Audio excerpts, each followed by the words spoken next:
ವಾದಿರಾಜಗುರೂನ್ ವಂದೇ ಹಯಗ್ರೀವಪದಾಶ್ರಯಾನ್. ತಪಸ್ವಾಧ್ಯಾಯ ಶುಶ್ರೂಷಾ ಕೃಷ್ಣಪೂಜಾರತಂ ಮುನಿಂ ವಿಶ್ವೇಶಮಿಷ್ಟದಂ ವಂದೇ ಪರಿವ್ರಾಟ್ಚಕ್ರವರ್ತಿನಂ.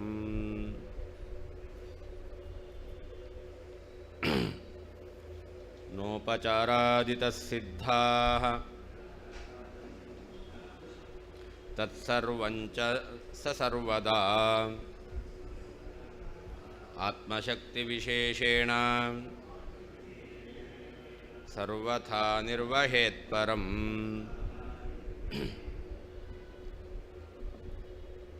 ಭಗವಂತನಲ್ಲಿರುವಂತಹ ಸರ್ವಜ್ಞತ್ವಾದಿ ಗುಣಗಳು ಇವುಗಳೆಲ್ಲವೂ ಕೂಡ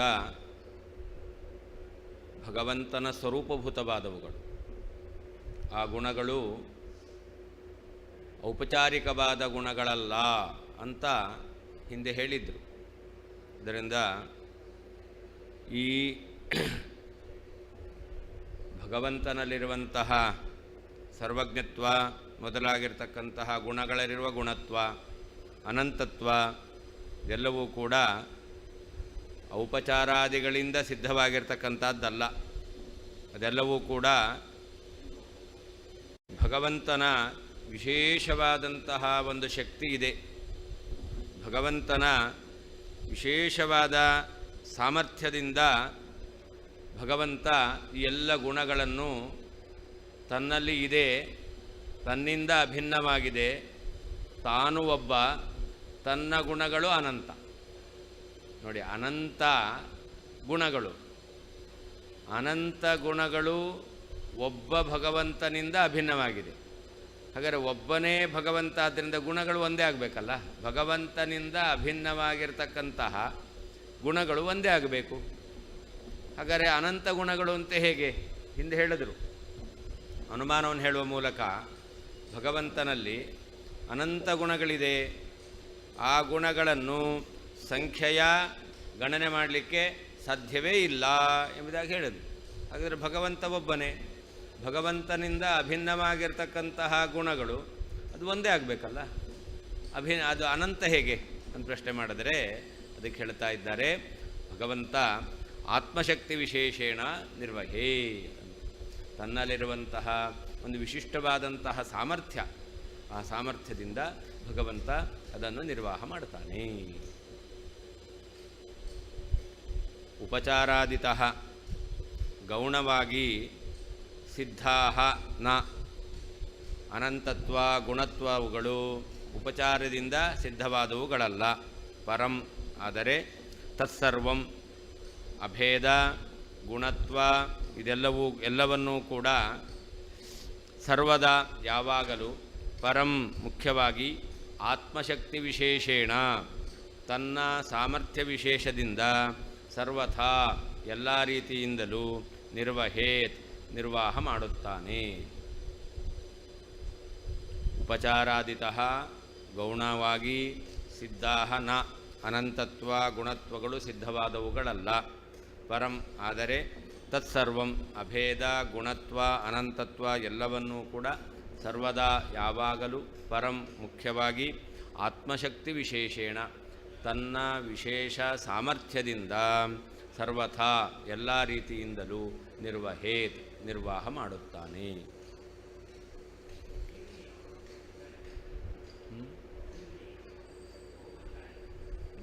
ಜೀವನಲ್ಲಿ ಗುಣಗಳು ಕೆಲವು ಕಾಲದಲ್ಲಿ ಇರುತ್ತೆ, ಯಾವಾಗಲೂ ಇರೋದಿಲ್ಲ, ಸ್ವರೂಪಭೂತವಾದವುಗಳಲ್ಲ.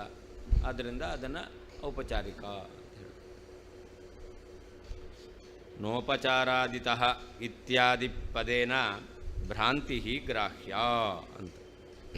ಇಲ್ಲಿ ಭಗವಂತನಲ್ಲಿರ್ತಕ್ಕಂತಹ ಸರ್ವಜ್ಞತ್ವಾದಿಗಳು ಉಪಚಾರದಿಂದವಾದದ್ದಲ್ಲ, ಭ್ರಾಂತಿಯಿಂದ ಸಿದ್ಧವಾದವುಗಳಲ್ಲ ಅಂತಿಲ್ಲ. ಉಪಚಾರಾದಿತ ಅಂತ ಆದಿಪದ ಇದೆ, ಆದಿಪದದಿಂದ ಭ್ರಾಂತಿಯಿಂದ ಸಿದ್ಧವಾದದ್ದು ಅಂತ ಅರ್ಥ ಅಲ್ಲ.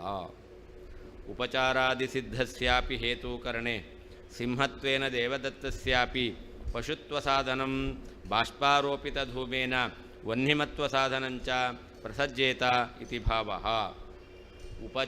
ಔಪಚಾರಿಕವಾಗಿರ್ತಕ್ಕಂತಹ ಗುಣಗಳನ್ನಿಟ್ಟುಕೊಂಡು ಏನಾದರೂ ಸಾಧನೆ ಮಾಡ್ತೇವೆ ಅಂತಂದರೆ ಅವಾಗ ಸಿಂಹೋ ಮಾಣವಕಃ ಅಂತ ಪ್ರಯೋಗ ಮಾಡ್ತೇವೆ. ಸಿಂಹೋ ಮಾಣವಕಃ ಅಂದರೆ ಮಾಣವಕ ಅಂದರೆ ಬ್ರಹ್ಮಚಾರಿ, ಬ್ರಹ್ಮಚಾರಿಯಲ್ಲಿ ಸಿಂಹತ್ವ ಇದೆ ಅಂತ. ಹಾಗಾದರೆ ಬ್ರಹ್ಮಚಾರಿ ಪಶು ಸಿಂಹತ್ವಾತ್ ಅಂತ ಅವನಲ್ಲಿ ಸಿಂಹತ್ವ ಇರೋದರಿಂದ, ಹೇಗೆ ಕಾಡಿನಲ್ಲಿರುವಂತಹ ಸಿಂಹದಲ್ಲಿ ಸಿಂಹತ್ವ ಇರೋದರಿಂದ ಅದು ಪಶುವಾಗಿದೆಯೋ, ಹೀಗೆ ಮಾನವಕನೂ ಕೂಡ ಅವನು ಪಶುವಾಗಿದ್ದಾನೆ ಅಂತ ಸಾಧನೆ ಮಾಡಬೇಕಾಗತ್ತೆ. ಅಂದರೆ ಔಪಚಾರಾದಿಗಳನ್ನಿಟ್ಟುಕೊಂಡು ಏನನ್ನು ಸಾಧನೆ ಮಾಡಲಿಕ್ಕೆ ಬರೋದಿಲ್ಲ ಅಂತ ಅರ್ಥ. ಹಾಗೆ ಇನ್ನೊಂದು ಉದಾಹರಣೆಯನ್ನು ಕೊಡ್ತಾರೆ, ಬಾಷ್ಪಾರೋಪಿತವಾದ ಧೂಮ ಅಂತ. ಅಂದರೆ ಕೆಲವೊಂದು ಬಾರಿ ಕಣ್ಣಿನಲ್ಲಿ ನೀರು ಬಂದಾಗ ಇದೆಲ್ಲ ಹೊರಗಡೆ ಹೊಗೆಯಂತೆ ಕಾಣಿಸುತ್ತೆ, ಅಥವಾ ಮಂಜು ಬೀಳ್ತಾ ಇದ್ದರೆ ಅವಾಗ ಹೊಗೆಯಂತೆ ಕಾಣಿಸುತ್ತೆ.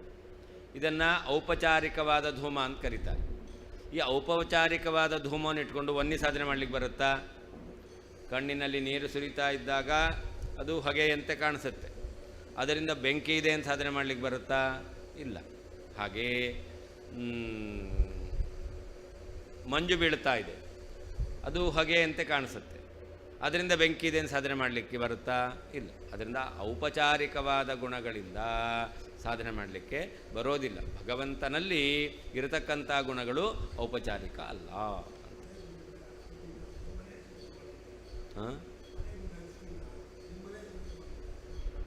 ಮನೆ ಅದು ಹೇಳೋದು ಅಷ್ಟೇ. ಅದು ಅವ್ರ ಹೆಸರು ಬರ್ಕೊಡ್ತೀರಾ? ಉಪಚಾರಾದಿ ಸಿದ್ಧಸ್ಯಾಪಿ ಹೇತುಕರಣ. ಔಪಚಾರಿಕವಾಗಿ ಸಿದ್ಧವಾಗಿರ್ತಕ್ಕಂಥದ್ದನ್ನು ಹೇತು ಮಾಡಿಬಿಟ್ರೆ ಅವಾಗ ಸಿಂಹತ್ವೇನ, ಸಿಂಹತ್ವ ಸಿಂಹೋ ಮಾಣವಕಃ ಅಂತ ಮಾಣವಕನಲ್ಲಿ ಸಿಂಹತ್ವ ಔಪಚಾರಿಕವಾಗಿ ಸಿದ್ಧವಾಗಿದೆ. ಅದನ್ನು ಹೇತು ಮಾಡಿಬಿಟ್ಟು ಏನು ಮಾಡಬೇಕು? ಸಿಂಹತ್ವ ಇರೋದರಿಂದ ಮಾಣವಕನು ಪಶುವನ್ನು ಸಾಧನೆ ಮಾಡಬೇಕಾಗುತ್ತೆ. ಸಿಂಹತ್ವೇನ ದೇವದತ್ತಸ್ಯಾಪಿ ಪಶುತ್ವ ಸಾಧನಂ, ಇದು ಒಂದು. ಎರಡನೇದು ಬಾಷ್ಪಾರೋಪಿತ ಧೂಮೇನ ವನ್ಯಮತ್ವ ಸಾಧನಂಚ ಅಂತ. ಬಾಷ್ಪಾರೋಪಿತ ಧೂಮ, ಕಣ್ಣೀರು ಬಂದಾಗ ಹೊಗೆ ಅಂತ ಕಾಣಿಸುತ್ತೆ, ಅಥವಾ ಮಂಜು ಹೊಗೆ ಅಂತ ಕಾಣಿಸುತ್ತೆ, ಅದು ಆರೋಪಿತವಾದಂತಹ ಔಪಚಾರಿಕವಾದ ಧೂಮ. ಅದರಿಂದಲೂ ಕೂಡ ವನ್ಯ ಇದೆ ಅಂತ ಸಾಧನೆ ಮಾಡಬೇಕಾಗುತ್ತೆ. ಅದರಿಂದ ಔಪಚಾರಿಕವಾದ ಧರ್ಮಗಳಿಂದ ಏನನ್ನು ಸಾಧನೆ ಮಾಡಲಿಕ್ಕೆ ಬರೋದಿಲ್ಲ. ಪ್ರಾಕ್ ಸಾಮಾನ್ಯೇನ ಉಕ್ತಂ ಘಟಕಂ ವಿಶಿಷ್ಯ ಆಹಾ ಅಂತ. ಹಿಂದೆ ಸಾಮಾನ್ಯತಃ ಏನು ಹೇಳಿದ್ರು ಅದರಲ್ಲಿ ಸೇರಿರ್ತಕ್ಕಂಥದ್ದು ಒಂದೊಂದನ್ನು ಕೂಡ ಪ್ರತ್ಯೇಕವಾಗಿ ಹೇಳ್ತಾ ಇದ್ದಾರೆ. ತತ್ ಸರ್ವಂ ಅಂತ ಅಂದರೆ ಏನರ್ಥ? ಶ್ರೌತಂ ಗುಣೈಕ್ಯಂ ಗುಣಗುಣಿಭಾವಂ ಗುಣಾನಂತ್ಯಂ ಚ ಅಂತ ಅರ್ಥ. ಶ್ರುತಿಯಲ್ಲಿ ಹೇಳಿದ್ದದ್ದು, ಶ್ರುತಿಯಿಂದ ಸಿದ್ಧವಾಗಿರ್ತಕ್ಕಂಥದ್ದು ಯಾವುದು ಅಂತಂದರೆ ಗುಣಗುಣಿ ಐಕ್ಯ. ಆನಂದೋ ಬ್ರಹ್ಮೇತಿ ವ್ಯಜಾನಾತ್, ಆನಂದಂ ಬ್ರಹ್ಮಣೋ ಏನು ಹೇಳುತ್ತೆ? ಆನಂದಂ ಬ್ರಹ್ಮಣಃ ವಿದ್ವಾನ್, ಆನಂದವನ್ನು ಬ್ರಹ್ಮನಿಗೆ ತಿಳಿಯಬೇಕು. ಹಾಗಾದರೆ ಆನಂದ ಬೇರೆ ಮತ್ತು ಬ್ರಹ್ಮ ಬೇರೆ ಅಂತ. ಆನಂದೋ ಬ್ರಹ್ಮೇತಿ ವ್ಯಜಾನಾತ್, ಬ್ರಹ್ಮನನ್ನೇ ಆನಂದ ಅಂತ ತಿಳಿಬೇಕು. ಹಾಗಾದರೆ ಬ್ರಹ್ಮನನ್ನೇ ಆನಂದ ಅಂತ ತಿಳಿಬೇಕು ಅಂತಂದರೆ ಆವಾಗ ಭಗವಂತ ಮತ್ತು ಆನಂದ ಒಂದೇ ಅಂತಾಯಿತು. ಆದರೆ ಆನಂದಕ್ಕೂ ಪರಮಾತ್ಮನಿಗೂ ಧರ್ಮಧರ್ಮಿ ಭಾವನು ಕೂಡ ಹೇಳಿದ್ದಾರೆ ಹೀಗೆ. ಅದರಿಂದ ಗುಣೈಕ್ಯಂ, ಗುಣಿಗಳಿಗೆ ಐಕ್ಯ, ಗುಣಗುಣಿ ಭಾವ, ಗುಣವುಳ್ಳವನು ಗುಣ ಎಂಬತಕ್ಕಂತಹ ಈ ರೀತಿಯಾದ ವ್ಯವಹಾರ. ಗುಣಾನಂತ್ಯಂ, ಗುಣಗಳು ಅನಂತವಾಗಿದೆ, ಭಗವಂತ ಒಬ್ಬನೇ. ಈ ರೀತಿಯಾಗಿರ್ತಕ್ಕಂಥದ್ದೆಲ್ಲವನ್ನೂ ಕೂಡ ಆತ್ಮಶಕ್ತಿ ವಿಶೇಷೇಣ ಅಂತ. ಶಕ್ತಿ ವಿಶೇಷ ಏವ ಪ್ರತಿನಿಧಿ ವಿಶೇಷ ಅಂತ. ಭೇದ ಇಲ್ಲ, ಭೇದ ಇಲ್ಲದಿದ್ದರೂ ಕೂಡ ಭೇದದ ಕಾರ್ಯವನ್ನು ನಿರ್ವಾಹ ಮಾಡ್ತಕ್ಕಂಥದ್ದು, ಅದನ್ನೇ ಆತ್ಮಶಕ್ತಿ ವಿಶೇಷ ಅಂತ ಹೇಳಿದ್ರು. ಯಾವುದದು? ನಮ್ಮ ಸಿದ್ಧಾಂತದ ವಿಶೇಷ ಎಂಬತಕ್ಕಂತಹ ಪದಾರ್ಥ ಅಂತ. ಸಯೇವ ಭೇದಾಭಾವಸ್ಥಲೆ ಭೇದ ಕಾರ್ಯನಿರ್ವಾಹಕ ಇತ್ಯುಕ್ತಂ ಭವತಿ. ಅದರಿಂದ ಈ ವಿಶೇಷ ಎಂಬತಕ್ಕಂತಹ ವಸ್ತು ಇದೆಯಲ್ಲ, ಪದಾರ್ಥ ಇದೆಯಲ್ಲ, ಇದು ಭೇದ ಇಲ್ಲದಿದ್ದ ಕಡೆಯಲ್ಲಿ ಭೇದ ಇದ್ದರೆ ಏನು ಕೆಲಸ ಆಗಬೇಕೋ ಅದನ್ನು ನಿರ್ವಾಹ ಮಾಡುತ್ತೆ. ಪ್ರಕೃತದಲ್ಲಿ ಭಗವಂತನಿಗೂ ಭಗವಂತನ ಗುಣಗಳಿಗೂ ಅಭೇದ ಇರೋದು. ಆದರೆ ಭಗವಂತನಿಗೂ ಭಗವಂತನ ಗುಣಗಳಿಗೆ ಅಭೇದ ಇದ್ದರೂ ಕೂಡ ವಿಶೇಷವನ್ನು ಒಪ್ಪಿ ಅಭೇದವನ್ನು ಒಪ್ತೇವೆ. ಇದನ್ನು ಸವಿಶೇಷಾಭೇದ ಅಂತ ಹೇಳ್ತಾರೆ. ಸವಿಶೇಷಾಭೇದವನ್ನು ಒಪ್ಪಿರೋದ್ರಿಂದ ಭೇದ ಇದ್ದರೆ ಏನು ಕಾರ್ಯ ಆಗಬೇಕೋ ಆ ಕಾರ್ಯವನ್ನು ವಿಶೇಷ ನಿರ್ವಾಹ ಮಾಡುತ್ತೆ. ಭಗವಂತ ಬೇರೆ ಗುಣ ಬೇರೆ ಅಂತ ನಾವು ಬೇರೆ ಅಂತ ಹೇಳಿ ಭೇದವನ್ನು ಒಪ್ಪಬೇಕು. ಆದರೆ ವಿಶೇಷ ಇರೋದರಿಂದ ಭಗವಂತ ಅವನ ಗುಣಗಳು ಒಂದೇ ಆಗಿದ್ದರೂ ಕೂಡ ಭಗವಂತನ ಗುಣಗಳು ಅಂತ ವ್ಯವಹಾರವನ್ನು ಮಾಡಬಹುದು. ಹಾಗೆ ಭಗವಂತ ಒಬ್ಬನೇ, ಗುಣಗಳು ಅನಂತ.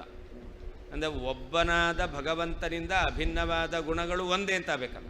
ಅನಂತ ಹೇಗೆ ಅಂತಂದರೆ ವಿಶೇಷ ಇರೋದರಿಂದಾಗಿ ಭಗವಂತನ ಗುಣಗಳಿಗೆ ಅನಂತ್ಯವನ್ನು ಒಪ್ಪಲಿಕ್ಕೆ ಬರುತ್ತೆ.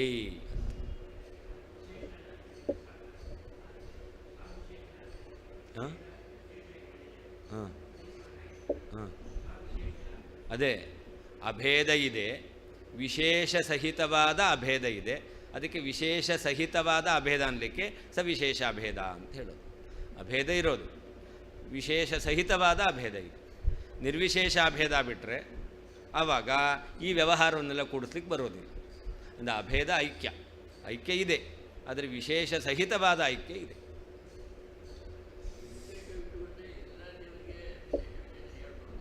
ಎಲ್ಲದಕ್ಕೂ ಅಂದರೆ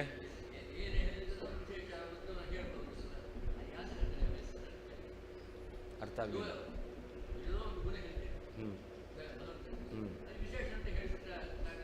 ಅಲ್ಲ, ಯಾವ ಗುಣ ಅಂತ ಅರ್ಥ ಆಗಬೇಕಲ್ಲ. ಹಾಂ, ವಿಶೇಷ ಅಂದರೆ ಏನರ್ಥ ಅಂದರೆ, ಈಗ ಭಗವಂತನಲ್ಲಿ ಆನಂದ ಇದೆ, ಭಗವಂತ ಇದ್ದಾನೆ. ಹಾಗಾದರೆ ಭಗವಂತ ಮತ್ತು ಆನಂದ ಎರಡಾಯಿತು. ಭಗವಂತ ಮತ್ತು ಆನಂದ ಅಂತ ಎರಡಾಯಿತು. ಆದರೆ ಈ ಎರಡಲ್ಲ, ಅದು ಭಗವಂತನೇ ಆನಂದ ಅಲ್ಲ. ಆನಂದ ಜಡ ಅಲ್ಲ, ಭಗವಂತನೇ ಆನಂದ.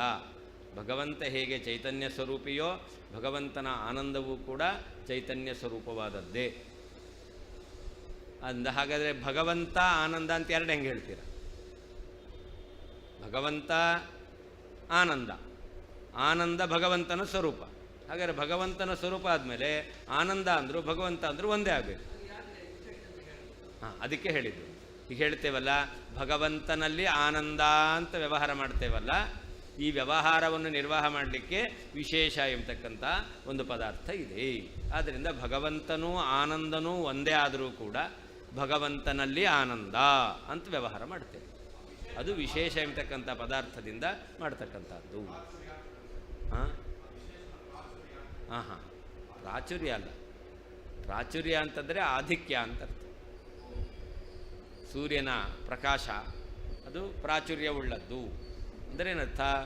ಲೈಟು ಏನಿದೆ, ಟ್ಯೂಬ್ ಲೈಟು, ಅದರ ಪ್ರಕಾಶಕ್ಕಿಂತ ಅವನ ಪ್ರಕಾಶ ಅಪಾರವಾದದ್ದು ಅಂತಲ್ಲಿ ಪ್ರಾಚುರ್ಯ ಅಂತಂದರೆ ಅದು ಬೇರೆ. ವಿಶೇಷ ಅಂತಂದರೆ ಎರಡು ಪದಾರ್ಥಗಳಿಯೂ ಅಂತ ವ್ಯವಹಾರ ಮಾಡ್ತೇವೆ, ಅದೇ ಎರಡು ಪದಾರ್ಥ ಆಗಿರೋದಿಲ್ಲ. ಎರಡು ಅಂತ ವ್ಯವಹಾರ ಮಾಡ್ತೇವೆ, ಎರಡಲ್ಲ. ಆ ಎರಡಲ್ಲವನ್ನು ಎರಡು ಅಂತ ನಾವೇನು ವ್ಯವಹಾರ ಮಾಡ್ತೇವಲ್ಲ, ಇದನ್ನು ನಿರ್ವಾಹ ಮಾಡಲಿಕ್ಕೋಸ್ಕರ ಇರತಕ್ಕಂಥ ಪದಾರ್ಥ ಅದನ್ನು ವಿಶೇಷ. ಅದಕ್ಕೆ ನಿನ್ನೆ ಉದಾಹರಣೆ ಹೇಳಿದ್ದು ಸಕ್ಕರೆಯಲ್ಲಿ ಸಿಹಿ, ಹಾಲಿನಲ್ಲಿ ಬಿಳಿ. ಹಾಲು ಬಿಳಿ ಅಂತ ಎರಡನ್ನು ವ್ಯವಹಾರ ಮಾಡ್ತೇವೆ, ಆದರೆ ಹಾಲನ್ನು ಬಿಳಿ ಬಣ್ಣವನ್ನು ಪ್ರತ್ಯೇಕವಾಗಿ ನಮಗೆ ತೋರಿಸ್ಲಿಕ್ಕೆ ಆಗೋದು. ಹಾಲೇ ಬಿಳಿ, ಹಾಲು ಬಿಳಿ ಅಂತ ಎರಡು ಹೇಳ್ತೇವೆ. ಹಾಗಾದರೆ ಹಾಲೇ ಬಿಳಿಯಾಗಿದ್ದು ಹಾಲು ಬಿಳಿಯಾಗಿದೆ ಅಂತ ವ್ಯವಹಾರ ಮಾಡ್ತೇವಲ್ಲ, ಇದಕ್ಕೆ ಕಾರಣವಾದದ್ದು ವಿಶೇಷ ಎಂತಕ್ಕಂಥ ಪದಾರ್ಥ. ಹಾಗೆ ಭಗವಂತನಲ್ಲಿಯೂ ಕೂಡ ಅವನೇ ಆನಂದ, ಅವನಲ್ಲಿ ಆನಂದ ಅಂತ ವ್ಯವಹಾರ ಮಾಡಬೇಕಾದ್ರೆ ವಿಶೇಷ ಎಂಬತಕ್ಕಂಥದ್ದು ಬೇಕು.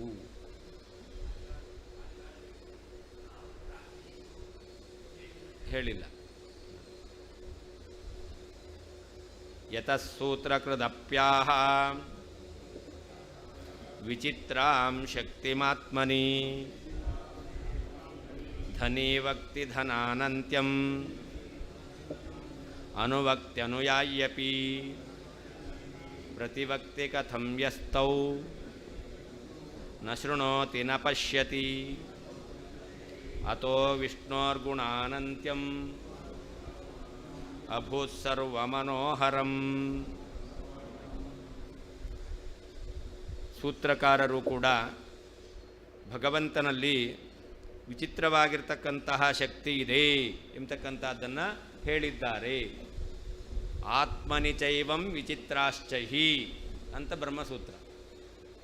ಆತ್ಮನಿ ಚ ಏವಂ ವಿಚಿತ್ರಾಶ್ಚ ಹಿ ಎಂಬುದಾಗಿ ವಿಚಿತ್ರಾಹ, ಲೋಕದಲ್ಲಿ ಅದನ್ನು ನಾವು ಕಾಣೋದಿಲ್ಲ, ಅಂತಹ ವಿಚಿತ್ರವಾಗಿರ್ತಕ್ಕಂತಹ ಶಕ್ತಿ ಅದು ಪರಮಾತ್ಮನಲ್ಲಿದೆ ಎಂಬುದಾಗಿ ಸೂತ್ರಕಾರರು ಹೇಳಿದ್ದಾರೆ. ಅಂದರೆ ಸೂತ್ರಕೃತಪಿ ಆಹ ವಿಚಿತ್ರಾಂ ಶಕ್ತಿಂ ಆತ್ಮನಿ, ಪರಮಾತ್ಮನಲ್ಲಿ ವೇದಗಳ ಅರ್ಥವನ್ನು ನಿರ್ಣಯ ಮಾಡಲಿಕ್ಕೋಸ್ಕರವೇ ನಿರ್ಮಾಣ ಮಾಡಿರತಕ್ಕಂತಹ ಯಾವ ಬ್ರಹ್ಮಸೂತ್ರಗಳಿದೆ, ಆ ಬ್ರಹ್ಮಸೂತ್ರಗಳಲ್ಲಿ ಆ ನಿರ್ಣಾಯಕ ಸೂತ್ರದಲ್ಲಿ ಭಗವಂತನಲ್ಲಿ ಅಂತಹ ಶಕ್ತಿ ಇದೆ ಅಂತ ಸೂತ್ರಕಾರರು ಕೂಡ ಹೇಳಿದ್ದಾರೆ ಅಂತ.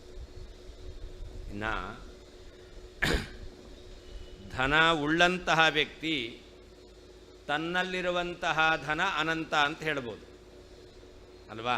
ಯಾರಲ್ಲಿ ಹಣ ಇದೆಯೋ, ಹಣ ಉಳ್ಳಂತಹ ವ್ಯಕ್ತಿ ತನ್ನಲ್ಲಿ ಅಪಾರವಾದ ಹಣ ಇದೆ ಅಂತಾದರೆ ಅವನೇನು ಹೇಳ್ಬೋದು, ಆ ಹಣ ಅನಂತ ಅಂತ ಹೇಳ್ಬೋದು. ಅಥವಾ ಇನ್ಯಾರು ಹೇಳ್ಬೋದು, ಅನುಯಾಯಿ ಅನುವಕ್ತಿ ಅಂತ. ಆ ಧನವುಳ್ಳಂತಹ ವ್ಯಕ್ತಿಯನ್ನು ಯಾರು ಹಿಂಬಾಲಿಸಿಕೊಂಡಿರ್ತಾನೋ, ಅನುಸರಿಸ್ಕೊಂಡಿರ್ತಾನೋ, ಅವನಿಗೆ ಗೊತ್ತಿರುತ್ತೆ ಇವನ ಹಣ ಎಷ್ಟು ಅಂತ. ಅವನೇನು ಹೇಳ್ತಾನೆ, ಇವನ ಹಣ ಅನಂತ ಅಂತ ಹೇಳ್ತಾನೆ. ಹಾಗಾದರೆ ಯಾರಲ್ಲಿ ಹಣ ಇದೆಯೋ ಅವನು ಅವನಲ್ಲಿರುವಂಥ ಹಣವನ್ನು ಅನಂತ ಅಂತ ಹೇಳ್ಬೋದು. ಅಥವಾ ಅವನನ್ನು ಯಾರು ಅನುಸರಿಸಿಕೊಂಡಿದ್ದಾನೋ, ಅವನ ಜೊತೆಯಲ್ಲೇ ಇರ್ತಾನೋ, ಅವನು ಇವನಲ್ಲಿ ಅನಂತವಾದ ಧನ ಇದೆ ಅಂತ ಹೇಳ್ಬೋದು. ಆದರೆ ಯಾರು ಇವನಲ್ಲಿರುವಂತಹ ಅನಂತವಾದಂತಹ ಹಣವನ್ನು ನೋಡಿಲ್ವೋ, ಅಥವಾ ಅನಂತವಾದ ಹಣ ಇದೆ ಎಂಬುದಾಗಿ ಕೇಳೂ ಇಲ್ವೋ, ಇವನು ನೋಡೂ ಇಲ್ಲ ಕೇಳೂ ಇಲ್ಲ ಅಂಥವನೇನು ಮಾಡ್ತಾನೆ, ಪ್ರತಿವಕ್ತಿ, ಅವನು ನಿರಾಕರಣೆ ಮಾಡ್ತಾನೆ. ಆದರೆ ಅದು ಕಥಂ ಪ್ರತಿವಕ್ತಿ, ಅವನು ನಿರಾಕರಣೆ ಮಾಡಲಿಕ್ಕೆ ಹೇಗೆ ಸಾಧ್ಯ? ಯಾಕೆ ಅವನು ನೋಡಿಲ್ಲ ಕೇಳಿಲ್ಲ ಅಂತಹ ವ್ಯಕ್ತಿ ಇವನಲ್ಲಿರುವಂತಹ ಅನಂತವಾಗಿರ್ತಕ್ಕಂತಹ ಧನವನ್ನು ಇಲ್ಲ ಅಂತ ನಿರಾಕರಣೆ ಮಾಡಲಿಕ್ಕೆ ಹೇಗೆ ಸಾಧ್ಯ? ಅದು ಸರಿಯೇ ಅಲ್ಲ. ಆದ್ದರಿಂದ ವಿಷ್ಣೋ ಗುಣಾನಂತ್ಯಂ, ಭಗವಂತನಲ್ಲಿ ಗುಣ ಅನಂತವಾಗಿದೆ ಅಂತ ಭಗವಂತನೇ ಹೇಳಿದ್ದಾನೆ. ಮೈ ಅನಂತ ಗುಣೇನಂತೆ ಗುಣತೋನಂತ ವಿಗ್ರಹೇ ಅಂತ ಭಗವಂತ ಸ್ವತಃ ಗುಣಗಳಲ್ಲಿ ಅನಂತ್ಯ ಇದೆ ಅಂತ ಹೇಳಿದ್ದಾನೆ. ಅಷ್ಟೇ ಅಲ್ಲ, ನಮೇ ಶಕ್ಯಂತೆ ಅನುಸಂಖ್ಯಾತುಂ ಅಂತ, ಅನಂತತ್ವಾತ್ ಅಂತ ನಿನ್ನೆ ಬಂತಲ್ಲ, ನನ್ನ ಗುಣಗಳನ್ನು ಗಣನೆ ಮಾಡಲಿಕ್ಕಾಗೋದಿಲ್ಲ, ಅನಂತವಾದ ಗುಣಗಳಿದು ನನ್ನಲ್ಲಿದೆ ಅಂತ. ಹೀಗೆ ಭಗವಂತ ತನ್ನ ಗುಣಗಳಲ್ಲಿ ಅನಂತವನ್ನು ತಾನೇ ಹೇಳಿದ್ದಾನೆ. ವೇದಗಳ ಅರ್ಥವನ್ನು ನಿರ್ಣಯ ಮಾಡಲಿಕ್ಕೆ ಹೊರಟಿರತಕ್ಕಂತಹ ಸೂತ್ರಕಾರರು, ಸರ್ವಜ್ಞರಾದಂತಹ ಪರಮಾತ್ಮ ವೇದವ್ಯಾಸದೇವರು, ಅವರು ಕೂಡ ಪರಮಾತ್ಮನಲ್ಲಿ ಇಂತಹ ಅನಂತವಾದ ಗುಣಗಳನ್ನು ನಿರ್ವಾಹ ಮಾಡಲಿಕ್ಕೆ ಬೇಕಾದಂತಹ ಶಕ್ತಿ ಇದೆ ಎಂಬುದಾಗಿ ಅವರು ಹೇಳಿದ್ದಾರೆ. ಅದರಿಂದಾಗಿ ಪರಮಾತ್ಮನ ಗುಣಗಳನ್ನು ಅನಂತವಾದದ್ದು ಎಂಬುದಾಗಿ ಸ್ವತಃ ಪರಮಾತ್ಮನೂ ಹೇಳಿದ್ದಾನೆ. ಅದಕ್ಕೆ ಉದಾಹರಣೆ ಕೊಟ್ಟಿದ್ದು, ಲೋಕದಲ್ಲಿ ತನ್ನಲ್ಲಿ ಎಷ್ಟು ಹಣ ಇದೆ ಅಂತಂದರೆ ಏನು ಹೇಳ್ತಾನೆ, ಹಣ ಉಳ್ಳವನು ನನ್ನಲ್ಲಿ ಅಪಾರವಾದ ಹಣ ಇದೆ ಅಂತ ಹೇಳ್ತಾನೆ. ಗಣನೆ ಮಾಡಲಿಕ್ಕಾಗದೇ ಇರತಕ್ಕಷ್ಟು ಹಣ ಎಂಬತಕ್ಕಂಥದ್ದು ಇದೆ ಅಂತ ಅವನು ಹೇಳ್ತಾನೆ. ಹಾಗೆ ಭಗವಂತನಲ್ಲಿ ಇರತಕ್ಕಂಥ ಗುಣಗಳು ಅದು ಎಷ್ಟು?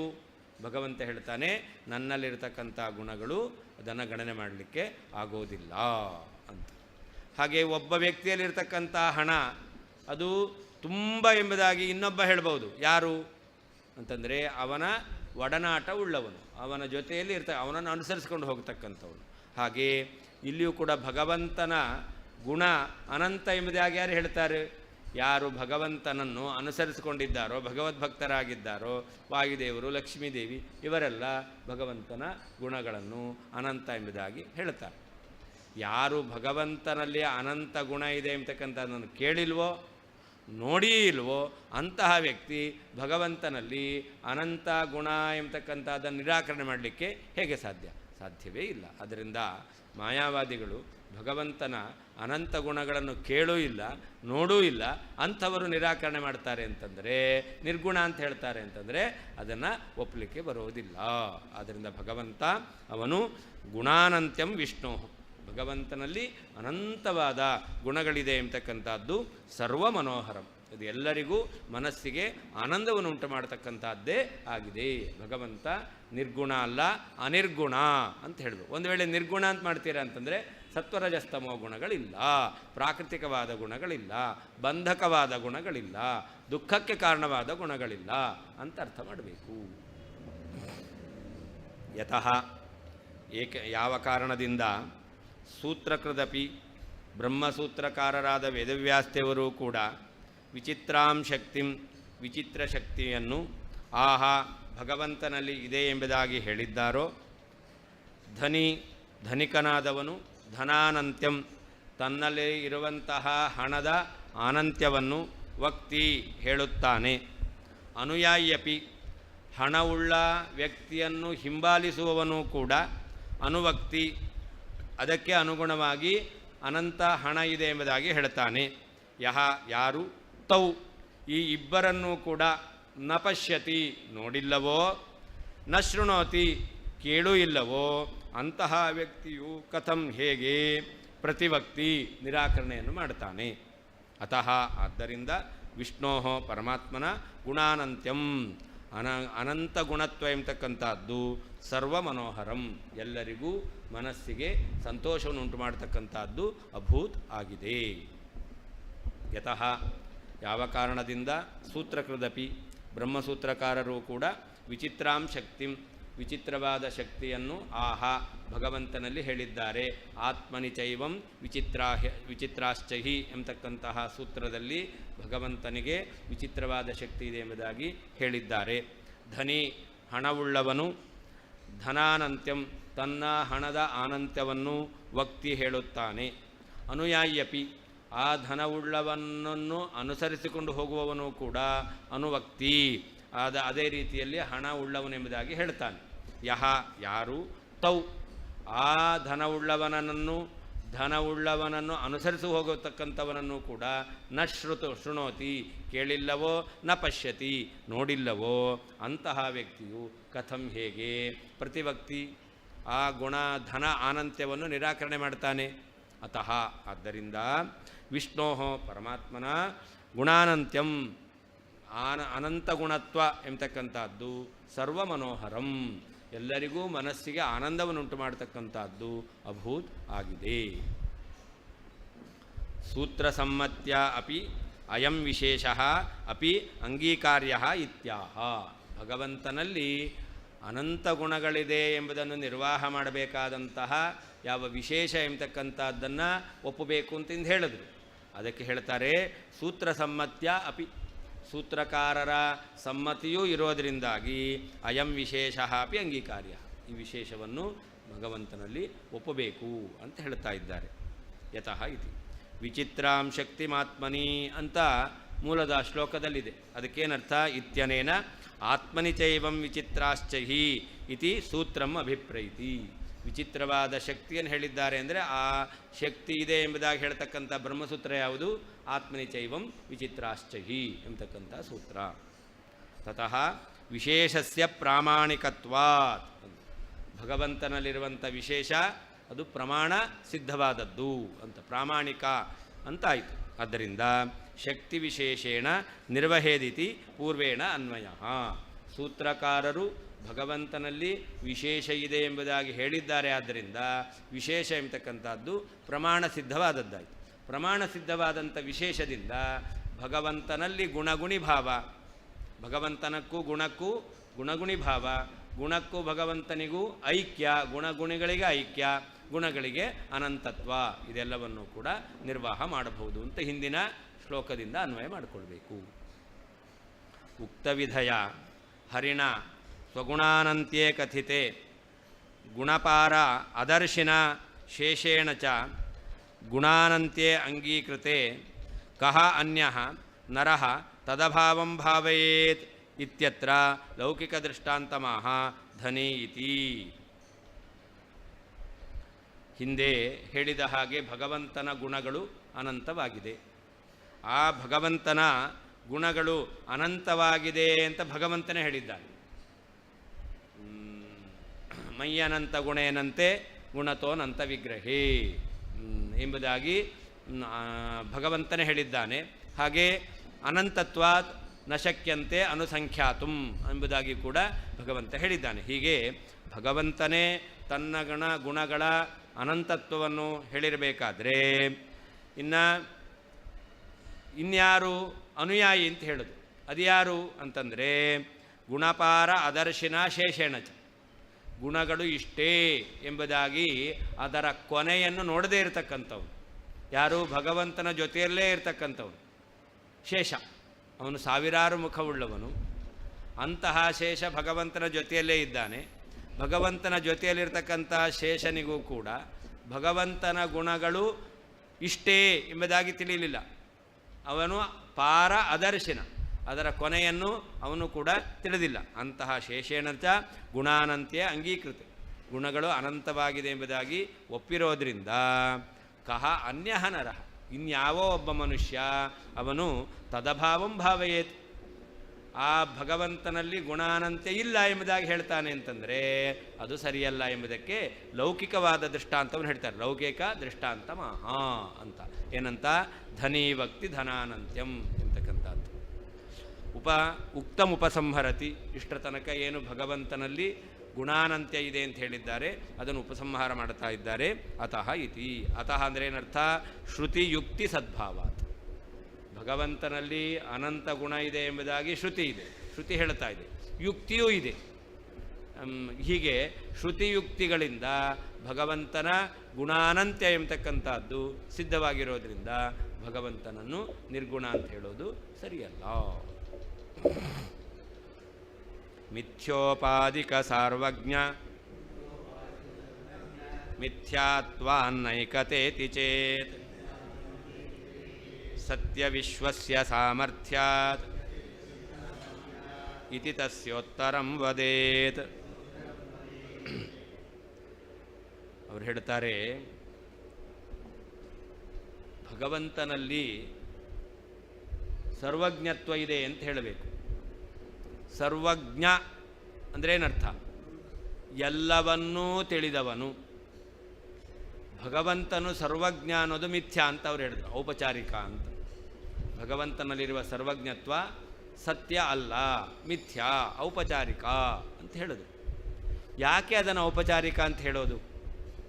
ಸರ್ವಜ್ಞ ಅಂದರೆ ಏನರ್ಥ? ಎಲ್ಲವನ್ನೂ ತಿಳಿದವನು ಅಂತ ಅರ್ಥ.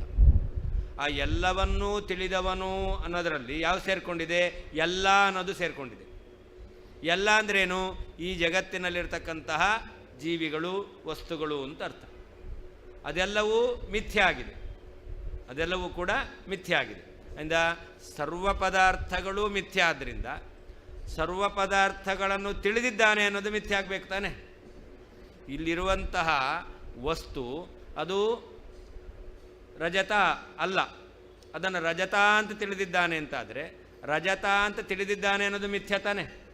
ಏಕೆ? ರಜತವೇ ಮಿಥ್ಯೆ ಆದ್ದರಿಂದ ರಜತ ಜ್ಞಾನ ಅವನಿಗಿದೆ ಅನ್ನೋದು ಸುಳ್ಳು ಅಂತ ಆಗ್ಬಿಡುತ್ತೆ.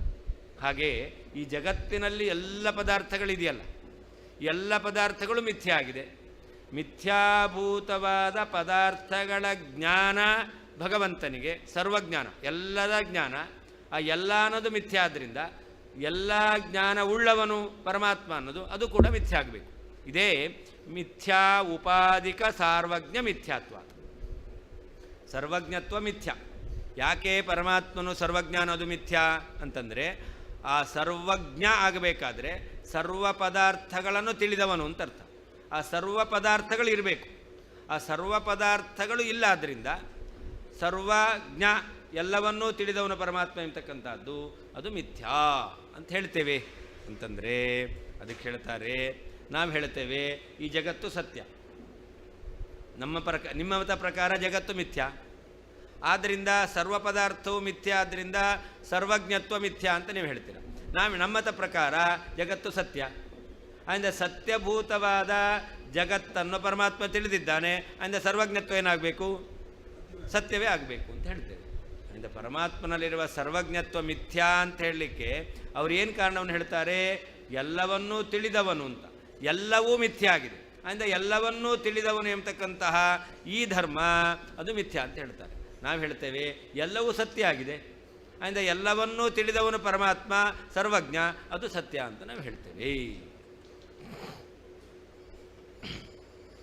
ಮಿಥ್ಯೋಪಾಧಿಕ ಸಾರ್ವಜ್ಞ ಮಿಥ್ಯಾತ್ವಾತ್.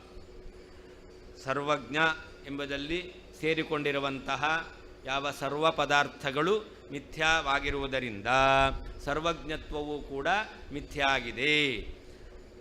ಏಕತಾ ಬ್ರಹ್ಮ ಮತ್ತು ಸರ್ವಜ್ಞತ್ವಗಳಿಗೆ ಅಭೇದವು ಇಲ್ಲ. ಯಾಕೆ? ಒಂದು ಮಿಥ್ಯ, ಒಂದು ಸತ್ಯ. ಬ್ರಹ್ಮ ಸತ್ಯ, ಬ್ರಹ್ಮನಲ್ಲಿರುವ ಸರ್ವಜ್ಞತ್ವ ಮಿಥ್ಯ. ಮಿಥ್ಯಾಭೂತವಾದಂತಹ ಸರ್ವಜ್ಞತ್ವಕ್ಕೂ ಸತ್ಯಭೂತನಾದ ಬ್ರಹ್ಮನಿಗೂ ಅಭೇದ ಹೇಳಲಿಕ್ಕೆ ಬರೋದಿಲ್ಲ. ಏಕತಾ, ಅದರಿಂದ ಐಕ್ಯವನ್ನು ಹೇಳಲಿಕ್ಕೆ ಬರೋದಿಲ್ಲ. ಇತಿ ಚೇತ್, ಈ ರೀತಿ ಹೇಳ್ತೀರಾ ಅಂತಾದರೆ ಸತ್ಯವಿಶ್ವಸ್ಯ ಸಾಮರ್ಥ್ಯಾತ್, ಸತ್ಯವಾದ ಜಗತ್ತಿನ ಸರ್ವ ಪದಾರ್ಥಗಳನ್ನು ಭಗವಂತ ತಿಳಿದಿದ್ದಾನೆ ಎಂಬುದಾಗಿ ಪರಮಾತ್ಮನಲ್ಲಿ ಈ ಜ್ಞಾನ ಎಂಬತಕ್ಕಂಥದ್ದು ಸತ್ಯಭೂತವಾದ ಸರ್ವವಿಷೇಕವಾಗಿದೆ ಎಂಬುದಾಗಿ ಹೇಳಲಿಕ್ಕೆ ಬರೋದರಿಂದ ಸರ್ವಜ್ಞತ್ವವು ಕೂಡ ಸತ್ಯ ಇತಿ ತಸ್ಯ ಉತ್ತರಂ ಭವೇತ್. ಈ ಜಗತ್ತು ಸತ್ಯವಾಗಿದೆ, ಪರಮಾತ್ಮನಲ್ಲಿ ಇರತಕ್ಕಂಥ ಸರ್ವಜ್ಞತ್ವವು ಸತ್ಯವಾಗಿದೆ ಎಂಬುದಾಗಿ ಅದಕ್ಕೆ ಉತ್ತರವನ್ನು ಕೊಡ್ತೇವೆ.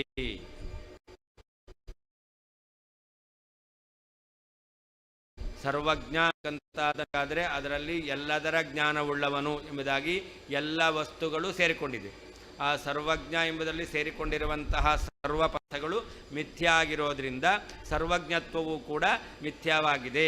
ಆದ್ದರಿಂದ ಏಕತಾ, ಬ್ರಹ್ಮನಿಗೂ ಸರ್ವಜ್ಞತ್ವಕ್ಕೂ ಅಭೇದವು ನ ಚೇತ್, ಹೇಳಲಿಕ್ಕೆ ಬರೋದಿಲ್ಲ ಅಂತ ಹೇಳೋದು ಅಂತಾದರೆ ಸತ್ಯವಿಶ್ವಸ್ಯ ಈ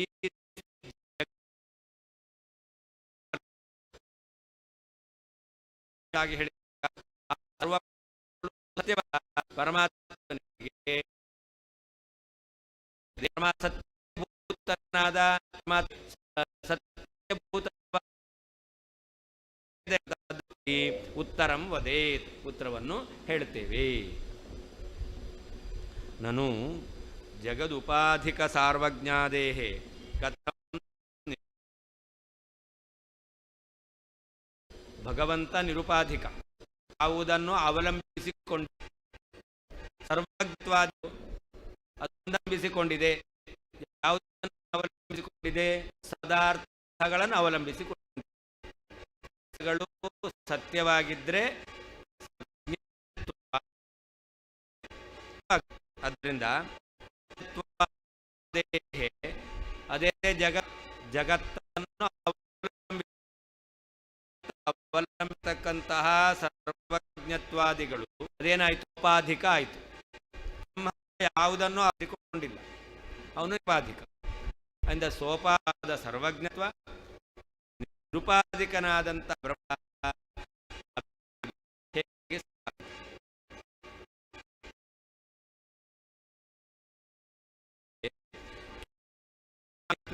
ಉಪಾಧಿಕ ಸಾರ್ವಜ್ಞಸ್ಯಾಪಿ ಮಿಥ್ಯಾತ್ವಾತ್ ಬ್ರಹ್ಮೈಕ್ಯಂ ನ ಇತಿ ವದಸಿ, ಅಥವಾ ಜಗದುಪಾಧಿಕ ಸಾರ್ವಜ್ಞಸ್ಯ ಬ್ರಹ್ಮೈಕ್ಯೇ ಜಗತೋಪಿ ಐಕ್ಯಂ ಸ್ಯಾತ್ ಇತಿ ವಾ ವದಸಿ ಇತಿ. ನಾವು ಕೇಳ್ತೇವೆ, ಜಗತ್ತು ಜಗತ್ತನ್ನು ಅವಲಂಬಿಸಿಕೊಂಡು ಭಗವಂತ ಸರ್ವಜ್ಞ ಅಂತ ಹೇಳಬೇಕು. ಅಂದರೆ ಸರ್ವಜ್ಞತ್ವ ಎಂಬತಕ್ಕಂಥದ್ದು ಸೋಪಾಧಿಕ. ನಿರುಪಾಧಿಕನಾದವನಿಗೂ ಸೋಪಾಧಿಕವಾದಂಥ ಸರ್ವಜ್ಞತ್ವಕ್ಕೂ ಅಭೇದ ಹೇಳಲಿಕ್ಕೆ ಬರಲ್ಲ ಅಂತ ಹೇಳ್ತಾ ಇದ್ದೀರಲ್ಲ, ಅಭಿಪ್ರಾಯ ಪ್ರಶ್ನೆ ಮಾಡ್ತೇವೆ. ಏನದು ಅಂತ.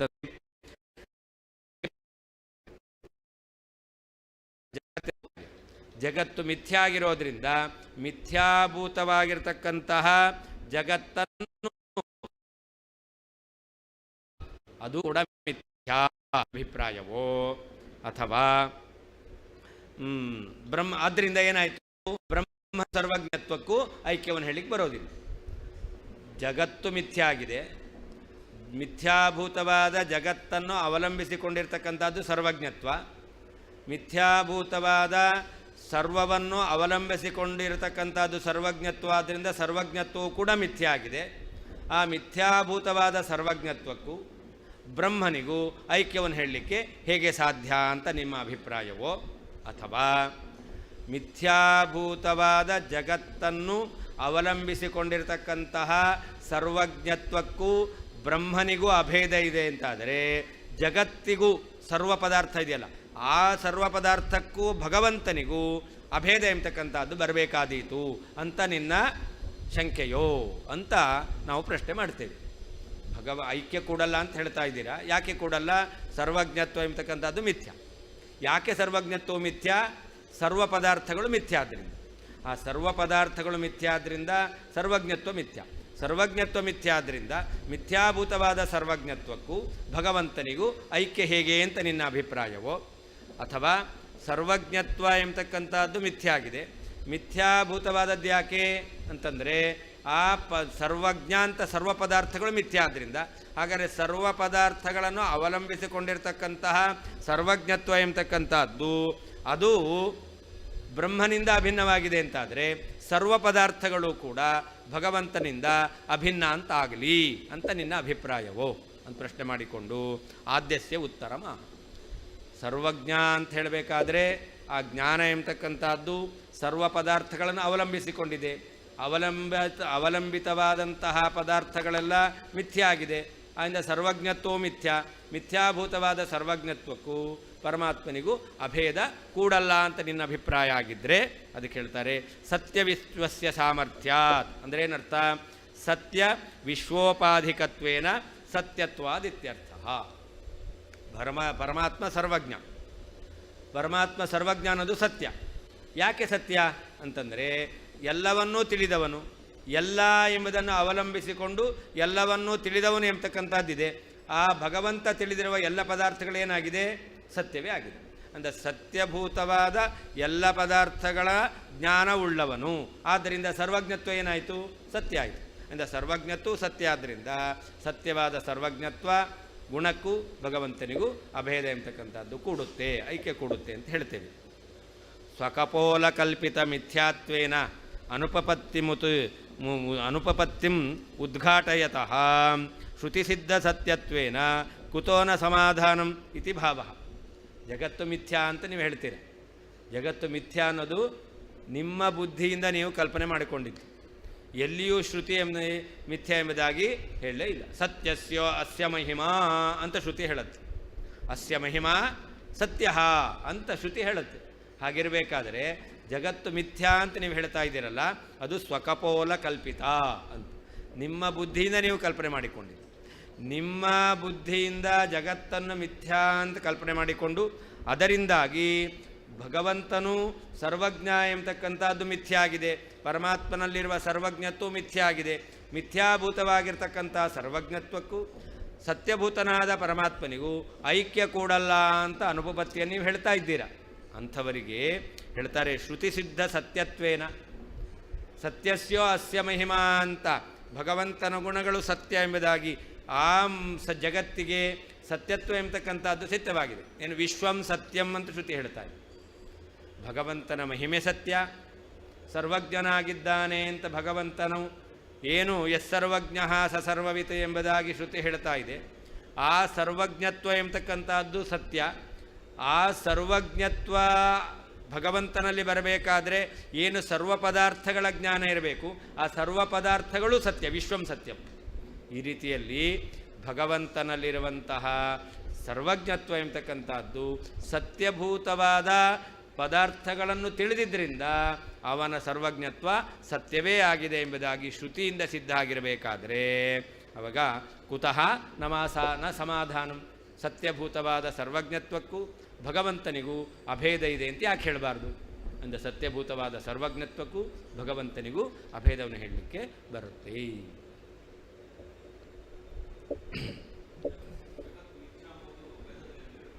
ಎಲ್ಲೂ ಇಲ್ಲ ಅಷ್ಟೇ. ಅದಕ್ಕೆ ಅರ್ಥ ಹೇಳಿದೇವಲ್ಲ, ನಿರ್ಗುಣ ಅನ್ನೋದಕ್ಕೆ ಯಾಕೆ ಹಿಂದೆ ಏಕೋದೇವ ಮೊದಲಾದಿ ಗುಣ ಹೇಳಿರೋದ್ರಿಂದ ನಿರ್ಗುಣ ಅನ್ನೋದಕ್ಕೆ ನಿರ್ಗುಣ ಅಂತ ಅರ್ಥ ಅಲ್ಲ, ಪ್ರಾಕೃತಿಕ ಗುಣ ಇಲ್ಲ ಅಂತ ಅರ್ಥ. ಅಥವಾ ಅನಿರ್ಗುಣ ಅಂತ ಪದಚ್ಛೇದ ಮಾಡಿಬಿಡ್ಬೇಕು, ಅದರಿಂದ ನಿರ್ಗುಣತ್ವವನ್ನು ಹೇಳಲಿಲ್ಲ, ಎಲ್ಲೂ ಹೇಳಿಲ್ಲ, ಎಲ್ಲೂ ಹೇಳಿಲ್ಲ. ಸತ್ಯತ್ವವನ್ನೇ ಹೇಳಿದೆ ಶ್ರುತಿ.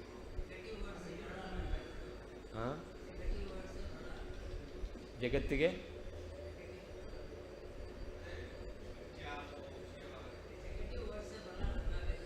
ಹೌದು, ಹಾಗಿಲ್ಲ, ನೆಗೆಟಿವ್ ಇದೆ, ನೆಗೆಟಿವ್ ಇದೆ. ನಸುರಾಂ ಪಿಬೇತ್ ಇತ್ಯಾದಿಗಳೆಲ್ಲ ಇದೆ ಅಲ್ಲ, ಮಾಹಿಂಸಾ ಸರ್ವಾಭೂತಾನಿ ಇದೆಲ್ಲ ಇದೆ. ಆದರೆ ಜಗತ್ತಿಲ್ಲ ಎಂಬತಕ್ಕಂಥದ್ದು ಇಲ್ಲವೇ ಇಲ್ಲ.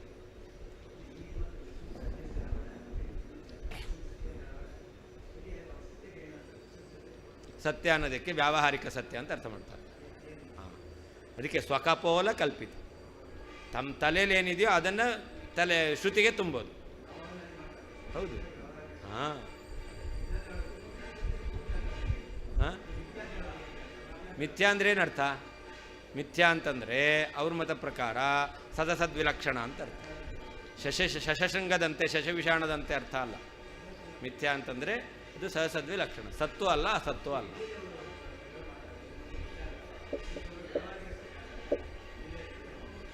ಏನು ಮಿಥ್ಯಾ ಅಂದರೂ ವ್ಯಾವಹಾರಿಕ ಸತ್ಯ ಅಂದರೂ ಒಂದೇ.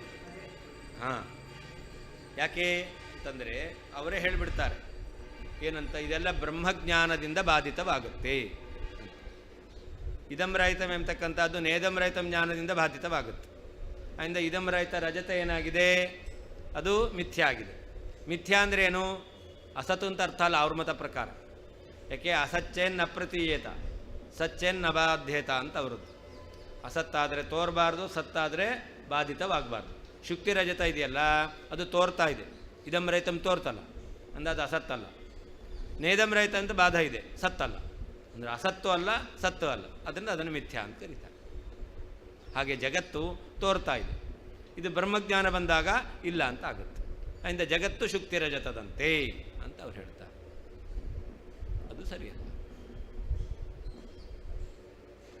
ಸತ್ಯತ್ವೇ ಯದಿ ಸಂದೇಹೋ ಮಿಥ್ಯಾತ್ವೇ ಕಸ್ಯ ನಿಶ್ಚಯಃ ಕಲಹೇನ ವಿರುದ್ಧೇಸ್ಮಿನ್ ತತ್ಸತ್ಯತ್ವೇನ ಬಾಧಕಂ.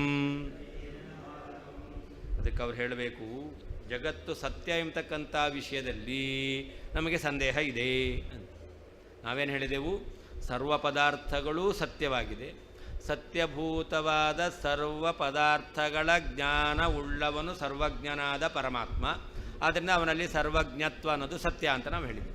ಅವ್ರು ಹೇಳ್ತಾರೆ, ಈ ಸರ್ವ ಪದಾರ್ಥಗಳು ಸತ್ಯ ಎಂಬತಕ್ಕಂಥ ವಿಷಯದಲ್ಲಿ ಸಂದೇಹ ಇದೆ, ಇದು ಸತ್ಯ ಅಂತ ಹೇಳಲಿಕ್ಕೆ ಬರಲ್ಲ ಅಂತಂದರೆ ಅದಕ್ಕೆ ಹೇಳ್ತೇವೆ ನಾವು, ಮಿಥ್ಯಾತ್ವೇ ಕಸ್ಯ ನಿಶ್ಚಯ. ಈ ಜಗತ್ತು ಮಿಥ್ಯಾ ಆಗಿದೆ ಅಂತ ನೀವು ಹೇಳ್ತೀರಲ್ಲ, ಈ ಜಗತ್ತು ಮಿಥ್ಯಾ ಆಗಿದೆ ಎಂಬತಕ್ಕಂಥ ವಿಷಯದಲ್ಲಿ ಯಾರಿಗೆ ನಿಶ್ಚಯ ಇದೆ? ಯಾರಿಗಾರು ಒಬ್ಬರಿಗೆ ನಿಶ್ಚಯ ಇದೆಯಾ? ಎಲ್ಲರೂ ಸತ್ಯ ಅಂತ ಅಂದ್ಕೊಂಡಿದ್ದಾರೆ ಅಷ್ಟೇ ಹೊರತು ಇದನ್ನು ಮಿಥ್ಯಾ ಅಂತ ಯಾರೂ ಅಂದ್ಕೊಂಡಿಲ್ಲ. ಮಿಥ್ಯಾತ್ವ ವಿಷಯದಲ್ಲಿ ಯಾರಿಗೂ ಕೂಡ ನಿಶ್ಚಯ ಎಂಬತಕ್ಕಂಥದ್ದು ಇಲ್ಲವೇ ಇಲ್ಲ ಅಂತ. ಹಾಗೆಯೇ ಈ ಮಿಥ್ಯಾತ್ವ ಇದೆಯಲ್ಲ ಅದೇನಾಯ್ತು, ಈಗ ವಿವಾದಗ್ರಸ್ತ ಆಯಿತು. ಏಕೆ ಒಬ್ಬರೂ ಕೂಡ ಈ ಜಗತ್ತನ್ನು ಮಿಥ್ಯಾ ಅಂತ ತಿಳಿದಿಲ್ಲ. ಪ್ರತಿಯೊಬ್ಬರೂ ಕೂಡ ಈ ಜಗತ್ತನ್ನೇನಂತ ತಿಳಿದಿದ್ದಾರೆ? ಸತ್ಯ ಅಂತಲೇ ತಿಳಿದಿದ್ದಾರೆ. ಆದ್ದರಿಂದ ಏನಾಯಿತು ಅಂತಂದರೆ ಜಗತ್ತು ಮಿಥ್ಯಾ ಎಂಬತಕ್ಕಂಥದ್ದು ವಿವಾದಗ್ರಸ್ತ ಆಯಿತು. ಯಾವಾಗ ಜಗತ್ತು ಮಿಥ್ಯಾ ಅನ್ನೋದು ಅದು ವಿವಾದಗ್ರಸ್ತವಾಯಿತು, ಆವಾಗ ಜಗತ್ತು ಸತ್ಯ ಅನ್ನೋದಕ್ಕೆ ಬಾಧಕವೇ ಇಲ್ಲ ಅಂತಾಯಿತು. ಹಾಗಾದರೆ ಜಗತ್ತು ಸತ್ಯ ಅಂತ ಸಿದ್ಧವಾಗುತ್ತೆ. ಜಗತ್ತು ಸತ್ಯ ಅನ್ನೋದಕ್ಕೆ ಬಾಧಕ ಇರ್ತಿತ್ತು ಯಾವಾಗ ಜಗತ್ತು ಮಿಥ್ಯಾ ಅಂತ ಸಿದ್ಧ ಆಗಿದೆ. ಆದರೆ ಜಗತ್ತು ಮಿಥ್ಯಾ ಎಂಬತಕ್ಕಂಥ ವಿಷಯದಲ್ಲೇ ವಿವಾದ ಇದೆ. ಹಾಗಿರಬೇಕಾದ್ರೆ ಜಗತ್ತು ಸತ್ಯ ಅಂತಕ್ಕಂಥ ವಿಷಯದಲ್ಲಿ ಯಾವ ಬಾಧಕವೂ ಇಲ್ಲವೇ ಇಲ್ಲ. ಸತ್ಯತ್ವೇ, ಜಗತ್ತು ಸತ್ಯ ಎಂಬತಕ್ಕಂಥ ವಿಷಯದಲ್ಲಿ ಯದಿ ಒಂದು ವೇಳೆ ಸಂದೇಹ ಇದೆ ಎಂಬುದಾಗಿ ಹೇಳುವುದಾದರೆ, ಮಿಥ್ಯಾತ್ವೇ, ಜಗತ್ತು ಮಿಥ್ಯಾಗಿದೆ ಎಂಬತಕ್ಕಂಥ ವಿಷಯದಲ್ಲಿ ಕಸ್ಯ, ಯಾರಿಗೆ, ನಿಶ್ಚಯಾತ್ಮಕ ಜ್ಞಾನ ಇದೆ. ಅಸ್ಮಿನ್, ಈ ಜಗತ್ತಿನ ಮಿಥ್ಯಾತ್ವವು ಕಲಹೇನ ವಿರುದ್ಧೆ, ವಾದಿ ಪ್ರತಿವಾದಿಗಳ ವಿವಾದದಿಂದ ಅದು ವಿರುದ್ಧೆ ಸಿದ್ಧವಾಗದೇ ಇರ್ತಾ ಇರಬೇಕಾದ್ರೆ ತತ್ಸತ್ಯತ್ವೇ ಜಗತ್ತು ಸತ್ಯವಾಗಿದೆ ಎಂಬತಕ್ಕಂಥ ವಿಷಯದಲ್ಲಿ ನ ಬಾಧಕಂ ಬಾಧಕ ಎಂಬತಕ್ಕಂಥದ್ದು ಇಲ್ಲ. ಸತ್ಯತ್ವದ ವಿಷಯದಲ್ಲಿ ಯದಿ ಒಂದು ವೇಳೆ ಸಂದೇಹ ಇದೆ ಎಂಬುದಾಗಿ ಹೇಳುವುದಾದರೆ, ಮಿಥ್ಯಾತ್ವೇ ಜಗತ್ತು ಮಿಥ್ಯಾಗಿದೆ ಎಂಬತಕ್ಕಂಥ ವಿಷಯದಲ್ಲಿ ಕಸ್ಯ ಯಾರಿಗೆ ನಿಶ್ಚಯಾತ್ಮಕ ಜ್ಞಾನ ಇದೆ. ಅಸ್ಮಿನ್ ಈ ಜಗತ್ತು ಮಿಥ್ಯಾ ಆಗಿದೆ ಎಂಬತಕ್ಕಂತಹ ವಿಷಯವು ಕಲಹೇನ ಪ್ರತಿಪಾವಾದಿಗಳ ವಿವಾದದಿಂದ ವಿರುದ್ಧೇ ಸಿದ್ಧವಾಗದೇ ಇದ್ದಾಗ ತತ್ಸತ್ಯತ್ವೇ ಜಗತ್ತು ಸತ್ಯವಾಗಿದೆ ಎಂಬತಕ್ಕಂಥ ವಿಷಯದಲ್ಲಿ ನ ಬಾಧಕಂ ಬಾಧಕ ಎಂಬತಕ್ಕಂಥದ್ದು ಇಲ್ಲ.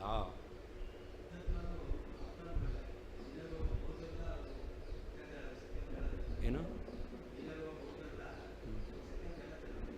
ಜೈನರು ಜಗತ್ತನ್ನು ಸತ್ಯ ಅಂತ ಹೇಳ್ತಾರೆ. ಜೈನರು ಜಗತ್ತನ್ನು ಸತ್ಯ ಅಂತ ಹೇಳ್ತಾರೆ. ಸತ್ಯ ಅಂದರೆ ಏನರ್ಥ? ಜೈನರು ಅದು ಜಗತ್ತು ಅವರು ಹೇಳ್ತಾರೆ, ಸತ್ಯವೂ ಹೌದು, ಅಸತ್ಯವೂ ಹೌದು, ಸದಸತ್ಯವೂ ಹೌದು, ಎಲ್ಲನೂ ಒಪ್ತಾರೆ ಅವರು. ಯಾರು? ಜೈನರು. ಹಾಂ, ಮಿಥ್ಯಾ ಅಂತ ಹೇಳುವವರು ಹೆಚ್ಚಿದ್ದಾರೆ ಅಂದರೆ ಏನರ್ಥ? ಜನಸಂಖ್ಯೆ ಜಾಸ್ತಿ ಅಂತ ಅರ್ಥನ? ಅದು ತಗೊಂಡೇನು ಮಾಡಬೇಕು? ಅದಕ್ಕೆ ಹೇಳಿದ್ದು 100 ಜನ ಕುರುಡರಿದ್ದಾರೆ, 100 ಜನ ಕುರುಡರಿದ್ದಾರೆ. ಹಾಂ, ಅದೇ ಹೇಳಿದ್ದು, ಎಲ್ಲರೂ ಕೂಡ ಇದನ್ನು ಅನುಭವಿಸ್ತಾ ಇದ್ದಾರಲ್ಲ, ಎಲ್ರಿಗೂ ಇದು ಪುಸ್ತಕ ಜ್ಞಾನ ಬರ್ತಾ ಇದೆಯಲ್ಲ. ಹಾಗಾದರೆ ಇದು ಪುಸ್ತಕ ಅನ್ಲಿಕ್ಕೆ ಇನ್ನೇನು ಪ್ರಮಾಣ ಬೇಕು? ಇದು ಪುಸ್ತಕ ಅಂತ ಹೇಳಲಿಕ್ಕೆ, ಇದು ಸತ್ಯ ಅಂತ ಹೇಳಲಿಕ್ಕೆ ಏನು ಬೇಕು? ಜ್ಞಾನ ಎಂಬತಕ್ಕಂಥದ್ದು. ಪ್ರತ್ಯಕ್ಷವನ್ನು ಪ್ರಮಾಣ ಅಂತ ಒಪ್ಪಿದ್ದೀರ ತಾನೇ? ಇಂದ್ರಿಯಾರ್ಥ ಸನ್ನಿಕರ್ಷದಿಂದ ಏನು ಜ್ಞಾನ ಬರ್ತಾ ಇದೆ, ಆ ಜ್ಞಾನಕ್ಕೆ ಬಾಧ ಇಲ್ಲ ಅಂತ ಅದರ ಸತ್ಯ. ಹಾಗಾದರೆ ಎಲ್ಲರೂ ಈ ಪದಾರ್ಥಗಳನ್ನ ಸತ್ಯ ಅಂತ ಒಪ್ಪಲೇಬೇಕು. ಅದೇ ಹೇಳೋದು, ಅವರು ಇವಾಗ ಸತ್ಯ ಅಂತಾರೆ, ಮುಂದೆ ಬಾಧ ಬರುತ್ತೆ ಅಂತಾರೆ. ಯಾರು ಜಗತ್ತನ್ನು ಮಿಥ್ಯಾ ಅಂತ ಹೇಳ್ತಾರೋ ಅವರು ಕೂಡ ಈಗಿಲ್ಲ ಅಂತ ಹೇಳೋದಿಲ್ಲ, ಮತ್ತು ಯಾವಾಗೋ ಬ್ರಹ್ಮಜ್ಞಾನ ಬಂದ ಮೇಲೆ ಅದು ಇಲ್ಲ ಅಂತ ಆಗುತ್ತೆ ಅಂತ. ಹಾಗಾದ್ರೆ ಇವಾಗ ಸತ್ಯತ್ವವನ್ನು ಒಪ್ಪಿದ್ದಾರೆ. ಹಾಗಾದ್ರೆ ಈ ಜಗತ್ತು ಸತ್ಯ ಅಂತ ಅವರು ಒಪ್ಪಲೇಬೇಕು. ಈಗಂತೂ ಬಾಧ ಬಂದಿಲ್ಲಲ್ಲ. ಅದಕ್ಕೆ ಹೇಳಿದ್ದು, ಮಿಥ್ಯಾತ್ವ ವಿಷಯದಲ್ಲಿ ವಾದಿ ಪ್ರತಿವಾದಿಗಳಿಗೆ ವಿವಾದ ಇದೆ, ಸತ್ಯ ಎಂಬತಕ್ಕಂಥ ವಿಷಯದಲ್ಲಿ ವಾದಿ ಪ್ರತಿವಾದಿಗಳಿಗೆ ವಿವಾದ ಇಲ್ಲವೇ ಇಲ್ಲ. ಹಾಲು ಕುಡಿತೀಯ, ನೀರು ಕುಡಿತೀಯ ತಾನೆ? ಅದು ನೀರು ಹಾಲು ಅಂತ ಅಂದ್ಕೊಂಡೇ ತಾನೇ ಕುಡಿಯೋದು. ನೀರಲ್ಲ ಹಾಲಲ್ಲ ಅಂದ್ಕೊಂಡು ನೀರು ಹಾಲು ಕುಡಿತೀಯ, ಹಾಗಾದ್ರೆ ಸತ್ಯ ಅಂತ ಆಯ್ತಲ್ಲ. ಹಾಗಾದರೆ ಜಗತ್ತು ಸತ್ಯ ಎಂಬತಕ್ಕಂಥ ವಿಷಯದಲ್ಲಿ ವಿವಾದ ಇಲ್ಲವೇ ಇಲ್ಲ.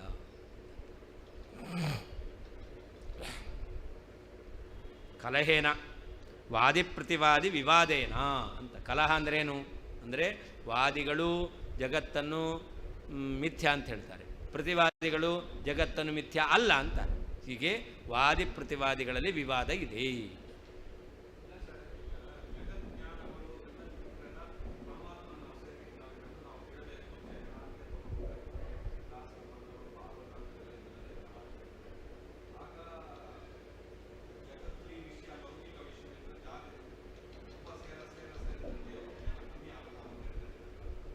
ದೇವರು ಕಡಿಮೆ ಆಗ್ತಾನೆ. ಯಾಕೆ?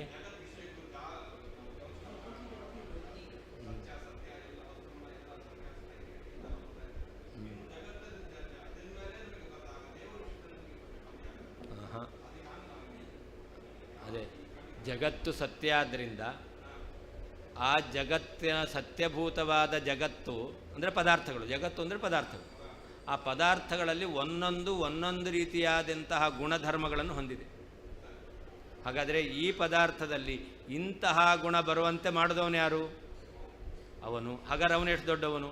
ಬಹುಚಿತ್ರ ಜಗತ್ ಬಹುಧಾ ಕರಣಾತ್ ಪರಶಕ್ತಿರನಂತ ಗುಣ ಪರಮಃ. ಭಗವಂತ ಇದ್ದಾನಲ್ಲ, ಅನಂತ ಗುಣ, ಪರಶಕ್ತಿ. ಯಾಕೆ? ಬಹುಚಿತ್ರ ಜಗತ್ ಬಹುಧಾ ಕರಣ.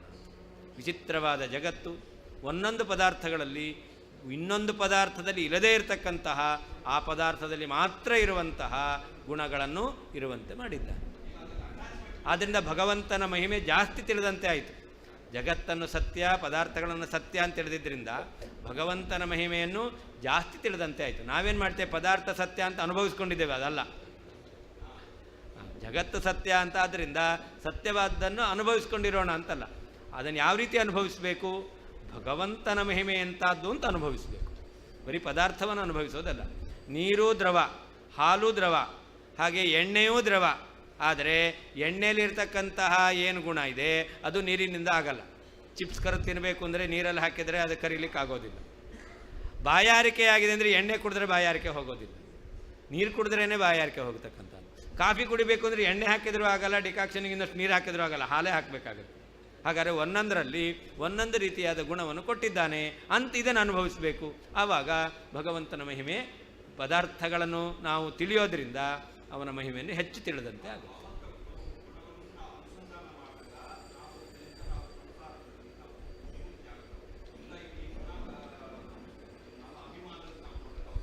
ಹೌದು, ಎಲ್ಲ ಪದಾರ್ಥಗಳನ್ನು ಭಗವಂತನ ಮಹಿಮೆಯನ್ನು ತಿಳ್ಕೊಳ್ಳಿಕ್ಕಿರ್ತಕ್ಕಂತಹ ಅಧಿಷ್ಠಾನಗಳು ಅಂತ ತಿಳ್ಕೊಳ್ಬೇಕು.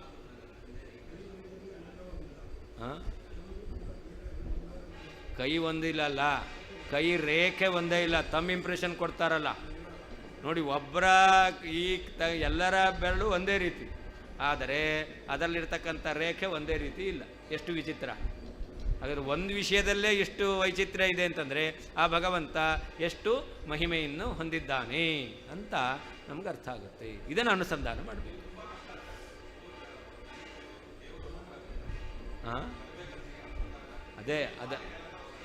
ಅದನ್ನು ಅನುಭವಿಸಬೇಕು, ಫೀಲ್ ಮಾಡಬೇಕು, ಒಳಗಡೆಯಿಂದ ಬರಬೇಕದು. ಎಲ್ಲ ಮಿಥ್ಯ ಅಂತ ಹೇಳಿದ್ರೆ ದೇವ್ರನ್ನ ಏನು ತಿಳಿಲಿಕ್ಕಾಗುತ್ತೆ?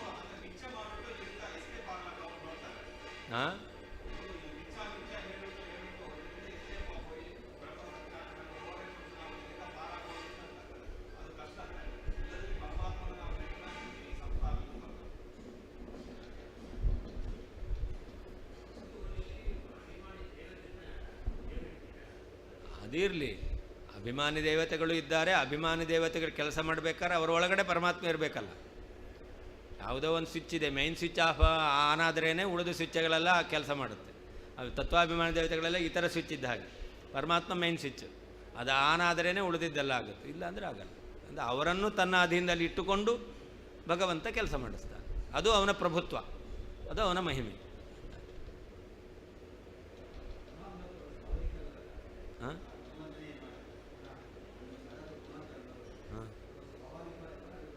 ಸ್ವಾಭಾವಿಕವಾಗಿ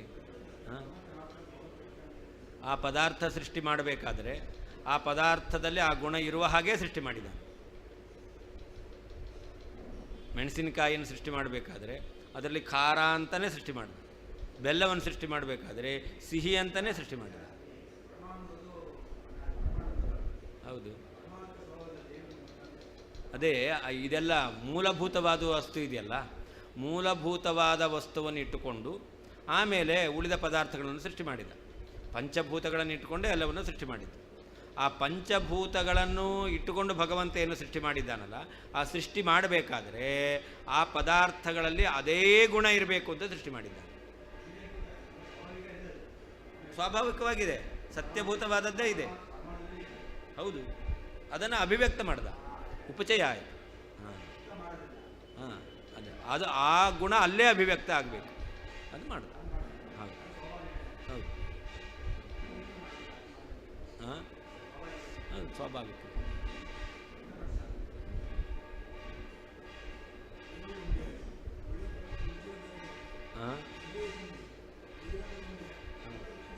ಹೌದು,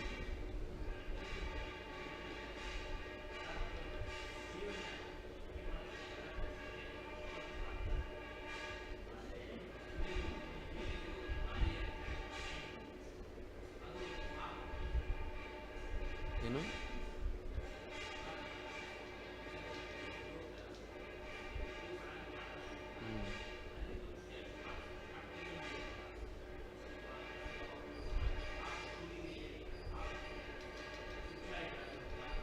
ಪಾಪಕ?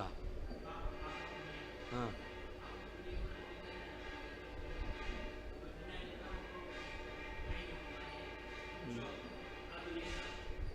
ಅದೇ ಅವರು ಮಾಡಿರ್ತಕ್ಕಂಥ ಕರ್ಮದಿಂದ ಆ ರೀತಿಯಲ್ಲಿ ಅವರಿಗೆ ಫಲವನ್ನು ಕೊಡ್ತಾನೆ. ಅದಕ್ಕೂ ಕಾರಣ ಇದೆ.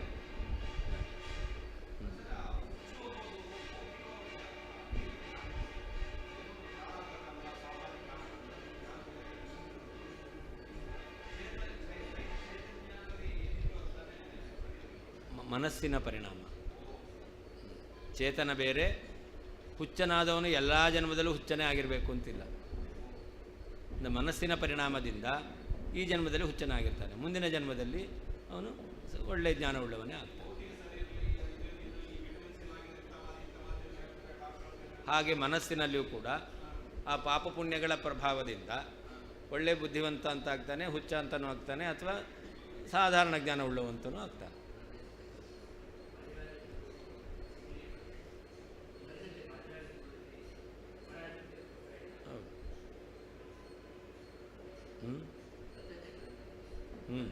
ಅದೇ ಒಬ್ಬನಲ್ಲಿ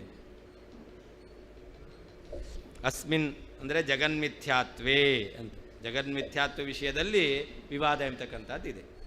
ತತ್ ಸತ್ಯತ್ವೇ ಶ್ರುತಿಸಿದ್ಧ ಸಾರ್ವಜ್ಞಾದಿ ಸತ್ಯತ್ವೇ.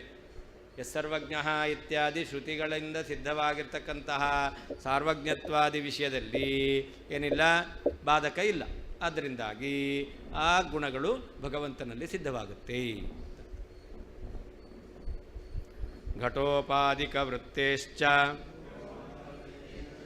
ಮನೋರೂಪತ್ವಮಿಷ್ಯತೆ ಘಟಸ್ತು ನ ಮನೋರೂಪೋ ಬಾಹ್ಯೋ ಸಾವಾಂತರಂ ಮನಃ. ಹಿಂದೆ ಇನ್ನೊಂದು ಪ್ರಶ್ನೆ ಮಾಡಿದ್ರು. ಭಗವಂತನು ಸರ್ವಜ್ಞ, ಜಗತ್ತನ್ನು ಅವಲಂಬಿಸಿರತಕ್ಕಂಥದ್ದು ಸರ್ವಜ್ಞತ್ವ. ಜಗತ್ತನ್ನು ಅವಲಂಬಿಸಿರುವ ಸರ್ವಜ್ಞತ್ವವು ಭಗವಂತನಿಂದ ಅಭಿನ್ನ ಅಂತಾದರೆ, ಸರ್ವಜ್ಞತ್ವಕ್ಕೂ ಭಗವಂತನಿಗೂ ಐಕ್ಯ ಇದೆ ಅಂತಾದರೆ, ಸರ್ವ ಪದಾರ್ಥಗಳಿಗೂ ಭಗವಂತನಿಗೂ ಐಕ್ಯ ಬರಲಿ ಅಂತ ನಿಮ್ಮ ಆಕ್ಷೇಪವ ಅಂತ ಎರಡನೇ ಆಕ್ಷೇಪ ಮಾಡಿತ್ತು. ಜಗತ್ತನ್ನು ಅವಲಂಬಿಸಿರ್ತಕ್ಕಂಥದ್ದು ಸರ್ವಜ್ಞತ್ವ, ಆ ಜಗತ್ತನ್ನು ಅವಲಂಬಿಸಿರುವ ಸರ್ವಜ್ಞತ್ವಕ್ಕೂ ಪರಮಾತ್ಮನಿಗೂ ಐಕ್ಯ ಇದೆ ಅಂತಾದರೆ, ಸರ್ವ ಪದಾರ್ಥಗಳಿಗೂ ಪರಮಾತ್ಮನಿಗೂ ಐಕ್ಯ ಬರಲಿ ಅಂತ ನಿಮ್ಮ ಆಕ್ಷೇಪ. ಅದಕ್ಕೆ ಉತ್ತರ ಕೊಡ್ತಾ ಇದ್ದಾರೆ ನೋಡಿ. ಘಟಜ್ಞಾನ ಇದೆ, ಘಟಜ್ಞಾನ ಇದೆಯಲ್ಲ, ಆ ಘಟಜ್ಞಾನ ಎಂಬತಕ್ಕಂಥದ್ದು ಏನಾಗಿದೆ, ಮನೋರೂಪ ಆಗಿದೆ. ಘಟಜ್ಞಾನ ಇದೆಯಲ್ಲ, ಜ್ಞಾನವನ್ನು ವೃತ್ತಿ ಅಂತ ಕರೀತಾರೆ. ಅದಕ್ಕೆ ಘಟೋಪಾದಿಕ ವೃತ್ತೇಶ್ಚ ಅಂತ. ವೃತ್ತಿ ಅಂತಂದರೆ ಇಂದ್ರಿಯ ಸನ್ನಿಕರ್ಷದಿಂದ ಬಂದಿರತಕ್ಕಂಥ ಜ್ಞಾನ. ಈ ಜ್ಞಾನವನ್ನು ಮನೋರೂಪ ಅಂತ ಒಪ್ಪಿದ್ದಾರೆ. ಮನೋರೂಪ ಅಂತ ಒಪ್ಪಿದ್ದಾರೆ, ಮನಸ್ಸಿನ ಪರಿಣಾಮ ಅಂತ ಒಪ್ಪಿದ್ದಾರೆ. ಹಾಗಾದರೆ ಈ ಘಟಜ್ಞಾನ ಇದೆಯಲ್ಲ, ಈ ಘಟಜ್ಞಾನ ಎಂಬತಕ್ಕಂಥದ್ದು ಯಾವುದನ್ನು ಅವಲಂಬಿಸಿಕೊಂಡಿದೆ, ಘಟವನ್ನು ಅವಲಂಬಿಸಿಕೊಂಡಿದೆ. ಅಂದರೆ ಘಟವನ್ನು ಅವಲಂಬಿಸಿಕೊಂಡಿರ್ತಕ್ಕಂಥದ್ದು ಘಟಜ್ಞಾನ. ಆ ಘಟಜ್ಞಾನ ಏನಾಗಿದೆ, ಮನಸ್ಸಿನ ಸ್ವರೂಪ ಆಗಿದೆ. ಆದರೆ ಘಟವನ್ನು ಮನಸ್ಸಿನ ಸ್ವರೂಪ ಅಂತ ಹೇಳ್ತೀಯ ನೀನು? ಅವರನ್ನೇ ಕೇಳೋದು ನಾವು. ಘಟಜ್ಞಾನವನ್ನು ಮನಸ್ವರೂಪ ಮನೋರೂಪ ಅಂತ ಹೇಳ್ತೀಯ. ಘಟಜ್ಞಾನದಲ್ಲಿ ಘಟ ಸೇರಿಕೊಂಡಿದೆ. ಹಾಗಾದರೆ ಘಟಜ್ಞಾನವು ಘಟವನ್ನು ಅವಲಂಬಿಸಿದೆ. ಘಟವನ್ನು ಅವಲಂಬಿಸಿರುವಂತಹ ಘಟಜ್ಞಾನ ಮನೋರೂಪ ಆಗಿದೆ ಎಂದ ಮಾತ್ರಕ್ಕೆ ಘಟವು ಮನೋರೂಪ ಅಂತ ಹೇಳ್ತೀಯಾ? ಇಲ್ಲ. ಹಾಗೆ ಜಗತ್ತನ್ನು ಅವಲಂಬಿಸಿರುವಂತಹ ಸರ್ವಜ್ಞತ್ವ ಎಂಬತಕ್ಕಂಥದ್ದು ಪರಮಾತ್ಮನಿಂದ ಅಭಿನ್ನವಾಗಿದೆ ಎಂದ ಮಾತ್ರಕ್ಕೆ ಜಗತ್ತು ಪರಮಾತ್ಮನಿಂದ ಅಭಿನ್ನ ಆಗಬೇಕು ಅಂತಿಲ್ಲ. ಘಟವು ಮನೋರೂಪ ಅಲ್ಲ. ಯಾಕಲ್ಲ? ಅದಕ್ಕೆ ಕಾರಣವನ್ನು ಹೇಳ್ತಾರೆ. ಬಾಹ್ಯ ಅಸೌ ಆಂತರಂ ಮನಃ. ಘಟ ಹೊರಗಡೆ ಇದೆ, ಮನಸ್ಸು ಒಳಗಡೆ ಇದೆ. ಅಂದರೆ ಹೊರಗಡೆ ಇರತಕ್ಕಂಥ ಘಟ ಅದು ಮನೋರೂಪ ಅಲ್ಲ. ಅದನ್ನು ನೀನು ಒಪ್ಪಿದೀಯಾ? ಹಾಗೆ ಸರ್ವಜ್ಞತ್ವ ಎಂಬತಕ್ಕಂಥದ್ದು ಜಗತ್ತನ್ನು ಅವಲಂಬಿಸಿಕೊಂಡಿರಬಹುದು. ಜಗತ್ತನ್ನು ಅವಲಂಬಿಸಿಕೊಂಡು ಸರ್ವಜ್ಞತ್ವ ಇದ್ದರೂ ಕೂಡ ಆ ಸರ್ವಜ್ಞತ್ವ ಭಗವಂತನಿಂದ ಅಭಿನ್ನವಾಗಿದೆ. ಆದರೆ ಸರ್ವ ಪದಾರ್ಥಗಳು ಭಗವಂತನಿಂದ ಅಭಿನ್ನ ಅಲ್ಲ ಅಂತ ಹೇಳ್ತೇವೆ. ಅದಕ್ಕೆ ಉದಾಹರಣೆ ಘಟಜ್ಞಾನ.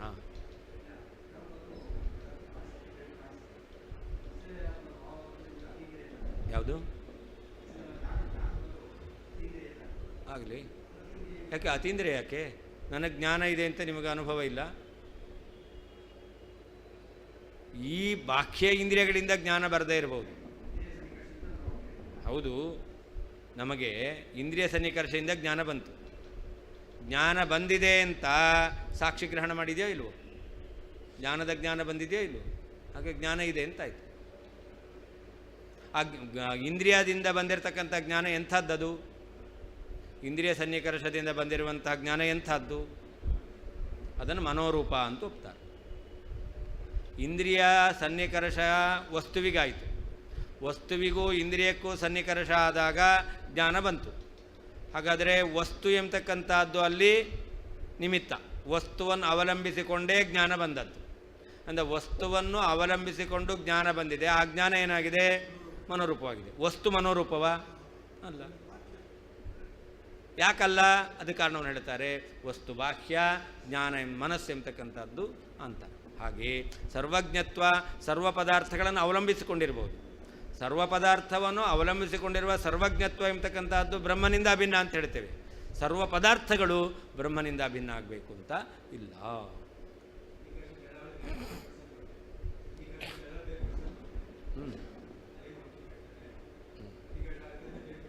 ಹೌದು.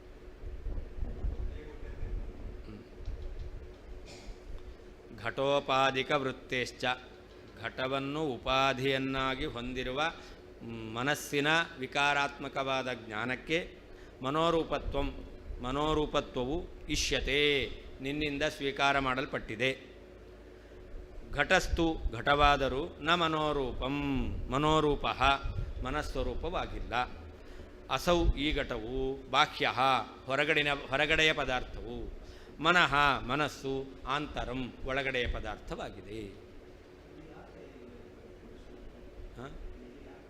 ಹಿಂದೆ ಹೇಳಿದ್ರಲ್ಲ, ಅವರು ಮಾಯಾವಾದಿಗಳು ಹೇಳಿದರು, ನಾವು ಹೇಳಿದೆವು ಸರ್ವಜ್ಞತ್ವಕ್ಕೂ ಭಗವಂತನಿಗೂ ಅಭೇದ ಇದೆ, ಐಕ್ಯ ಇದೆ.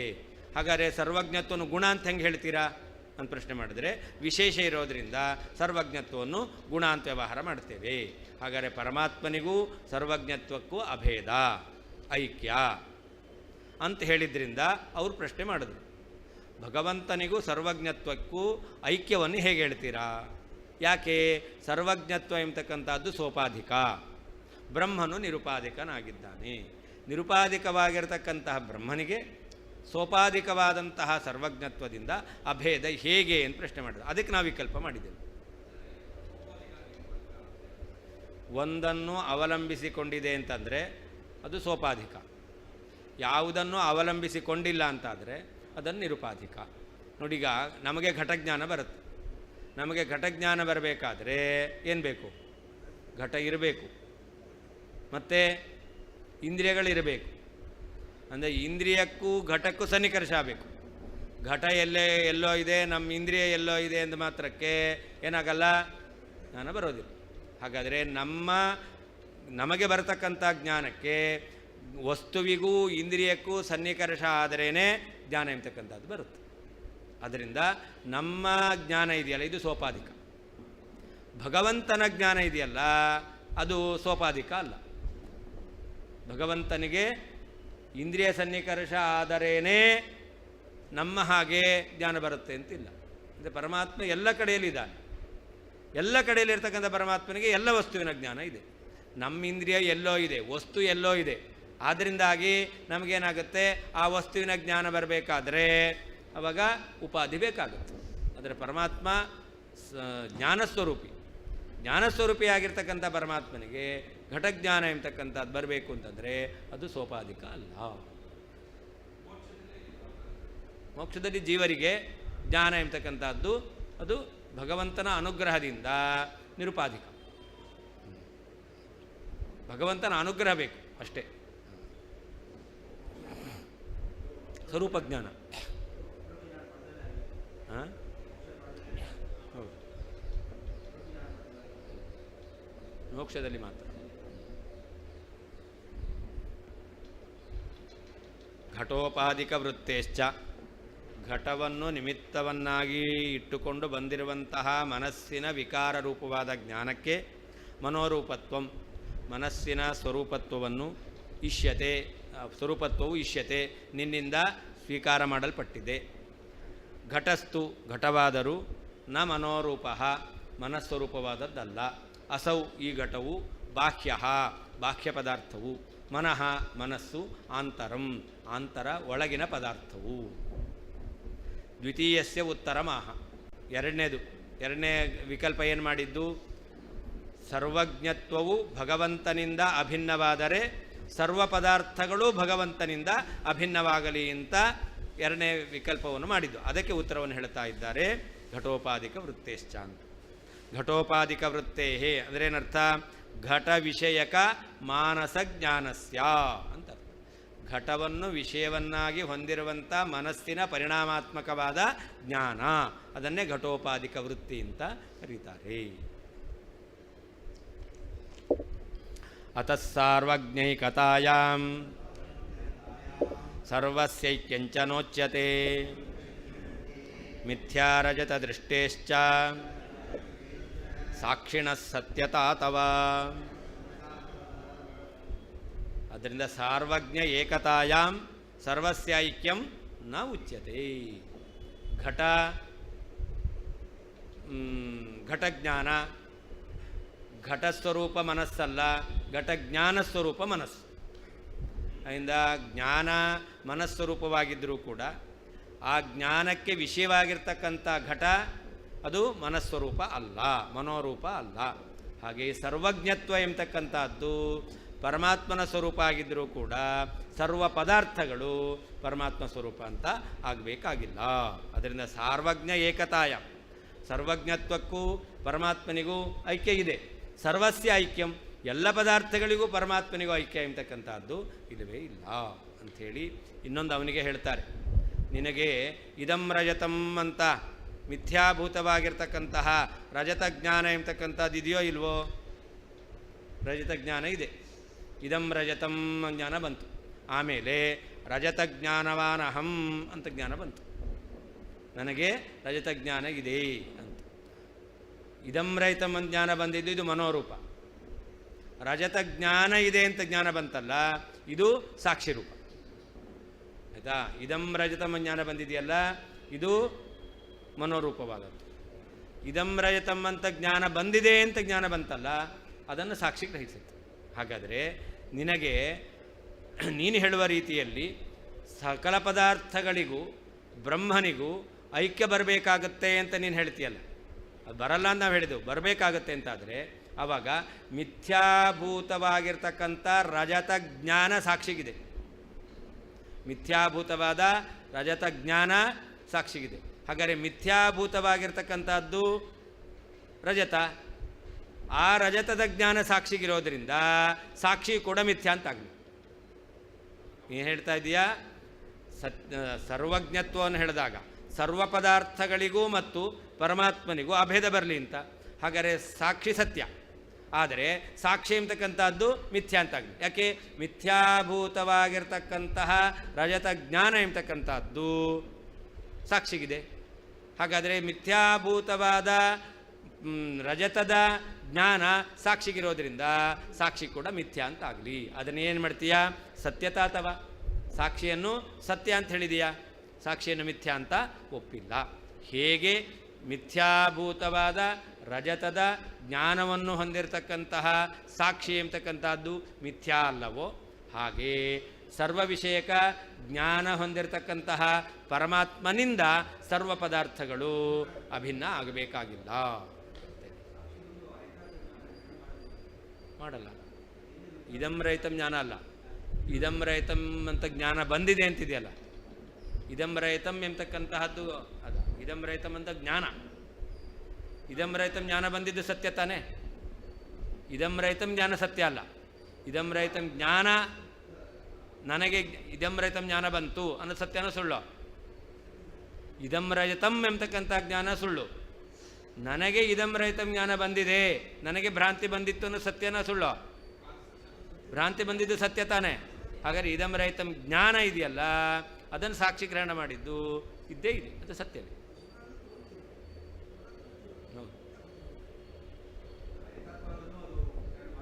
ಜ್ಞಾನ ಇದೆಯಲ್ಲ, ಜ್ಞಾನ ಬಂದದ್ದು ಸತ್ಯ. ಆ ಇದಂ ರಹಿತ ಜ್ಞಾನವನ್ನು ಮಿಥ್ಯಾ ಅಂತ ಹೇಳ್ತೇವೆ. ಯಾಕೆ? ಜ್ಞಾನಕ್ಕೆ ವಿಷಯವಾದ ರಜತ ಮಿಥ್ಯಾ ಆದ್ದರಿಂದ ಜ್ಞಾನವು ಮಿಥ್ಯಾ. ಆದರೆ ಆ ಇದಂ ರಹಿತಂ ಜ್ಞಾನ ಬಂದಿದೆ ಅಂತ ಸಾಕ್ಷಿ ಗ್ರಹಣ ಮಾಡಿದೆಯಲ್ಲ, ಅದನ್ನು ಸಾಕ್ಷಿ ಆ ಜ್ಞಾನವನ್ನು ಸತ್ಯ ಅಂತ ಗ್ರಹಣ ಮಾಡಲ್ಲ. ಯಾಕೆ? ಸಾಕ್ಷಿಗೆ ಅಲ್ಲ, ಜ್ಞಾನಕ್ಕೆ ವಿಷಯವಾಗಿರ್ತಕ್ಕಂಥ ಪದಾರ್ಥ ಮಿಥ್ಯಾ ಆಗಿದೆ. ಆದ್ದರಿಂದ ಆ ಜ್ಞಾನ ಎಂಬತಕ್ಕಂಥದ್ದು ಮಿಥ್ಯಾ ಆಯಿತು. ಮಿಥ್ಯಾಭೂತವಾದ ವಸ್ತು ವಿಷಯಕವಾದ ಜ್ಞಾನ ಇವನಿಗೆ ಬಂದಿದೆ ಅಂತ ಸಾಕ್ಷಿಗ್ರಹಣ ಮಾಡುತ್ತೆ. ಆ ಜ್ಞಾನ ಎಂಬತಕ್ಕಂಥದ್ದು ಅದು ಬಂದೇ ಇದೆ. ಅದರಿಂದ ಅಂತಹ ಮಿಥ್ಯಾಭೂತವಾದ ರಜತ ವಿಷಯಕವಾಗಿರ್ತಕ್ಕಂತಹ ಜ್ಞಾನವನ್ನು ಗ್ರಹಣ ಮಾಡ್ತಕ್ಕಂಥ ಸಾಕ್ಷಿಯನ್ನು ಸತ್ಯ ಅಂತ ಒಪ್ಪಿದೆಯಾ? ಮಿಥ್ಯಾಭೂತವಾದ ವಸ್ತುವಿನ ಸಂಬಂಧ ಬಂತಲ್ಲ ಪರಂಪರೆಯ, ಅಂದೇನಾಗಬೇಕಾಗಿತ್ತು? ಸಾಕ್ಷಿಯು ಕೂಡ ಮಿಥ್ಯಾ ಅಂತ ಆಗಬೇಕಾಗಿತ್ತು. ಒಪ್ತೀಯಾ? ಇಲ್ಲ.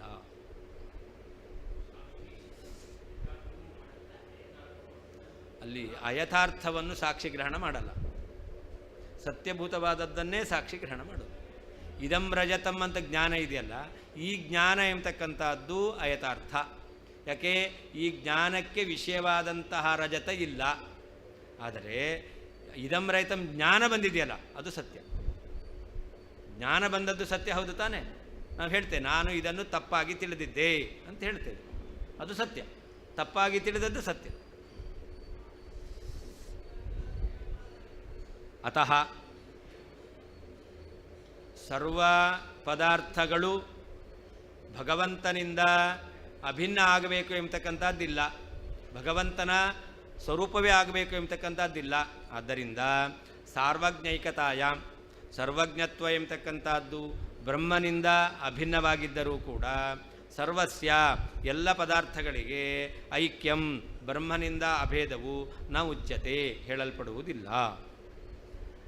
ಅಷ್ಟೇ ಅಲ್ಲ, ತವ ನಿನ್ನ ಮತದಂತೆ ಮಿಥ್ಯಾರಜತ ದೃಷ್ಟೇಚ್ಛ, ಮಿಥ್ಯಾಭೂತವಾದ ರಜತದ ಜ್ಞಾನವಾದಂತಹ ಸಾಕ್ಷಿಣಃ ಸಾಕ್ಷಿಗೆ ಸತ್ಯತ್ವವೇ ಇದೆ, ಮಿಥ್ಯಾತ್ವ ಎಂಬತಕ್ಕಂಥದ್ದು ಇಲ್ಲ.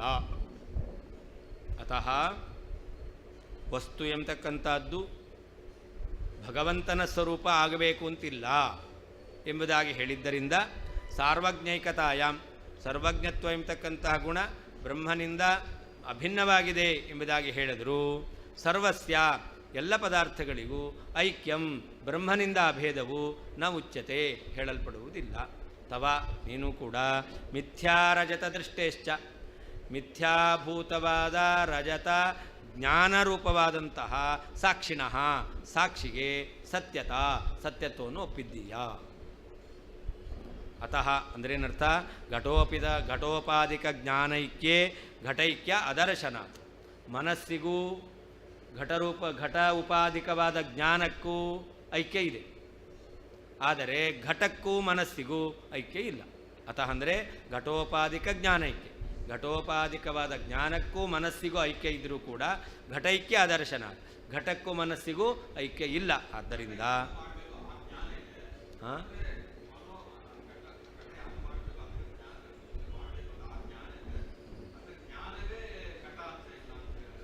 ಅಲ್ಲ, ಇದಂ ಪುಸ್ತಕಮಜ್ಞಾನ ಬಂತು. ಇದಂ ಪುಸ್ತಕಮಜ್ಞಾನ ಇದೆಯಲ್ಲ, ಈ ಜ್ಞಾನ ಅದು ಮನೋರೂಪ, ಮನಸ್ಸಿನ ವಿಕಾರ, ಅಂತಃಕರಣದ ಪರಿಣಾಮ ಅಂತ ಹೇಳ್ತಾರೆ. ಅಂದರೆ ಜ್ಞಾನವು ಏನಾಗಿದೆ? ಮನೋರೂಪವಾಗಿದೆ. ಪುಸ್ತಕ ಮನೋರೂಪವಾ? ಅಂದರೆ ಪುಸ್ತಕ ಬೇರೆ. ಅಂದರೆ ಜ್ಞಾನಕ್ಕೆ ಮನೋರೂಪತ್ವವನ್ನು ಒಪ್ಪಿದ್ದೇವೆ, ಆದರೆ ಜ್ಞಾನಕ್ಕೆ ವಿಷಯ ಯಾವುದೋ ಅದು ಮನೋರೂಪ ಅಂತ ಒಪ್ಪಲ್ಲ. ಹಾಗೆ ಸರ್ವಜ್ಞತ್ವ ಭಗವತ್ ಸ್ವರೂಪ, ಆ ಜ್ಞಾನಕ್ಕೆ ವಿಷಯವಾದ ಸರ್ವ ಪದಾರ್ಥಗಳು ಭಗವಂತನ ಸ್ವರೂಪ ಅಂತ ಹೇಳಬೇಕಾಗಿಲ್ಲ.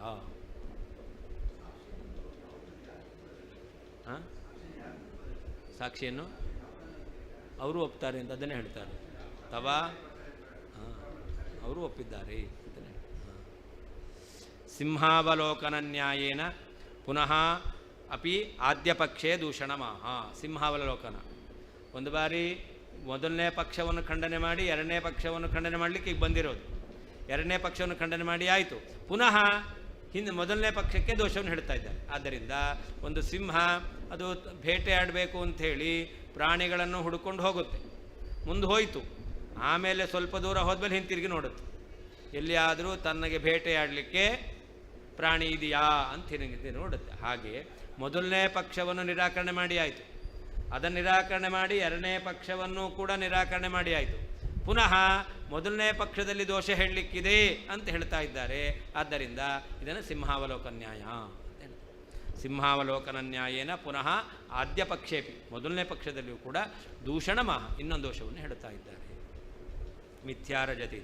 ತವ ಮತೆ ಮಿಥ್ಯಾಭೂತ ರಜತಜ್ಞಾನತ್ವೇನ ಅಂಗೀಕೃತ ಸಾಕ್ಷಿಣಃ ತಥಾ ಮಿಥ್ಯಾಭೂತ ಜಗದ್ವಿಷೇಕಸ್ಯಾಪಿ ಸಾರ್ವಜ್ಞಾದೇಹ ಸತ್ಯತಾ ಭವಿಷ್ಯತಿ ಇತಿ ಭಾವಃ ಅಂತ. ನಿನ್ನ ಮತದಲ್ಲಿ ಮಿಥ್ಯಾಭೂತವಾಗಿರ್ತಕ್ಕಂತಹ ರಜತಜ್ಞಾನ ಸ್ವರೂಪವಾದದ್ದು ಸಾಕ್ಷಿ ಅಂತ ಒಪ್ಪಿದೆಯಾ. ಮಿಥ್ಯಾಭೂತವಾದ ರಜತಜ್ಞಾನ ಸ್ವರೂಪವಾದ ಸಾಕ್ಷಿಗೆ ಮಿಥ್ಯಾತ್ವ ಇಲ್ಲ. ಹಾಗೆ ಸರ್ವ ವಿಷಯಕ ಪದಾರ್ಥ ಜ್ಞಾನ ಸರ್ವಜ್ಞತ್ವ. ಸರ್ವಜ್ಞತ್ವಕ್ಕೆ ಭಗವಂತನಿಂದ ಐಕ್ಯ ಇದೆ, ಸರ್ವ ಪದಾರ್ಥಗಳಿಗೆ ಭಗವಂತನಿಂದ ಐಕ್ಯ ಇರಬೇಕು ಅಂತಿಲ್ಲ. ತಥಾ ಮಿಥ್ಯಾಭೂತ ಜಗದ್ವಿಷೇಕಸ್ಯಾಪಿ. ಇನ್ನೊಂದು ಮಿಥ್ಯಾಭೂತವಾದದ್ದು ಜಗತ್ತು, ಮಿಥ್ಯಾಭೂತವಾದ ಜಗದ್ವಿಷೇಕವಾಗಿರ್ತಕ್ಕಂತಹ ಜ್ಞಾನ ಅದು ಸರ್ವಜ್ಞತ್ವ. ಹಾಗಾದರೆ ಆ ಸರ್ವಜ್ಞತ್ವ ಎಂಬತಕ್ಕಂಥದ್ದು ಮಿಥ್ಯ ಆಗಬೇಕು ಅಂತಿಲ್ಲ. ಯಾಕೆ? ಮಿಥ್ಯಾಭೂತವಾದ ರಜತಜ್ಞಾನ ಸ್ವರೂಪವಾದ ಸಾಕ್ಷಿ ಅದನ್ನು ಸತ್ಯ ಅಂತ ಒಪ್ಪಿದೀಯಾ. ಮಿಥ್ಯಾಭೂತವಾಗಿರ್ತಕ್ಕಂತಹ ಜಗತ್ತಂತೂ ಒಪ್ಪಿದರೂ ಕೂಡ ವಾಸ್ತವಿಕವಾಗಿ ಜಗತ್ತು ಮಿಥ್ಯ ಅಲ್ಲ. ಮಿಥ್ಯಾಭೂತವಾಗಿದೆ ಜಗತ್ತು ಅಂತ ಒಪ್ಪಿದರೂ ಕೂಡ ಸರ್ವಜ್ಞತ್ವ ಮಿಥ್ಯ ಆಗಬೇಕಾಗಿದೆ. ಯಾಕೆ? ಮಿಥ್ಯಾಭೂತವಾಗಿರ್ತಕ್ಕಂತಹ ವಸ್ತು ವಿಷಯಕವಾದ ಜ್ಞಾನ ಎಂಬತಕ್ಕಂಥದ್ದು ಸತ್ಯ ಆಗ್ಬೋದು. ಸಾಕ್ಷಿಯನ್ನು ನೀನು ಸತ್ಯ ಅಂತ ಒಪ್ಪಿದ ಹಾಗೆ ಸರ್ವಜ್ಞತ್ವವನ್ನು ಸತ್ಯ ಅಂತ ಒಪ್ಪಬಹುದು. 10 ನಿಮಿಷ ಬಿಟ್ಟು.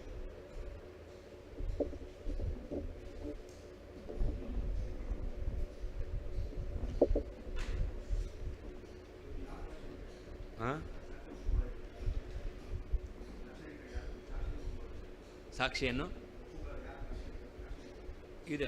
ಈಗ ಮಾಯಾವಾದಿಗಳನ್ನೇ ಹೇಳ್ತಾರೆ. ಹೌದು. ಎಲ್ಲರೂ ಉಳಿದವರು ಒಪ್ಪಲ್ಲ, ಮಾಯಾವಾದಿಗಳು ಒಪ್ಪಿದ್ದಾರೆ. ಅವರು ಹೇಳೋದು ಈಗ ಅವರಿಗೆ ಉತ್ತರ ಕೊಡ್ತಾರೆ. ಉಳಿದವರೆಲ್ಲ ಅಂತಃಕರಣ, ವೈಶೇಷಿಕರಲ್ಲ, ಅದೆಲ್ಲ ಅಂಥ ಜ್ಞಾನ ಎಂಬತಕ್ಕಂಥದ್ದು ಅಂತಃಕರಣವೇ ಗ್ರಹಿಸುತ್ತೆ.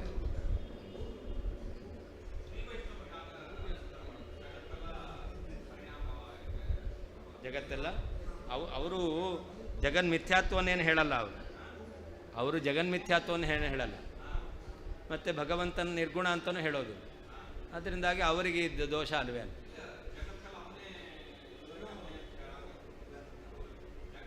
ಭಗವಂತನಿಗೂ ಜಗತ್ತಿಗೂ ಶರೀರಿ ಭಾವ. ಜಗತ್ತು ಭಗವಂತನ ಶರೀರ ಅಂತ ಹೇಳ್ತಾರೆ.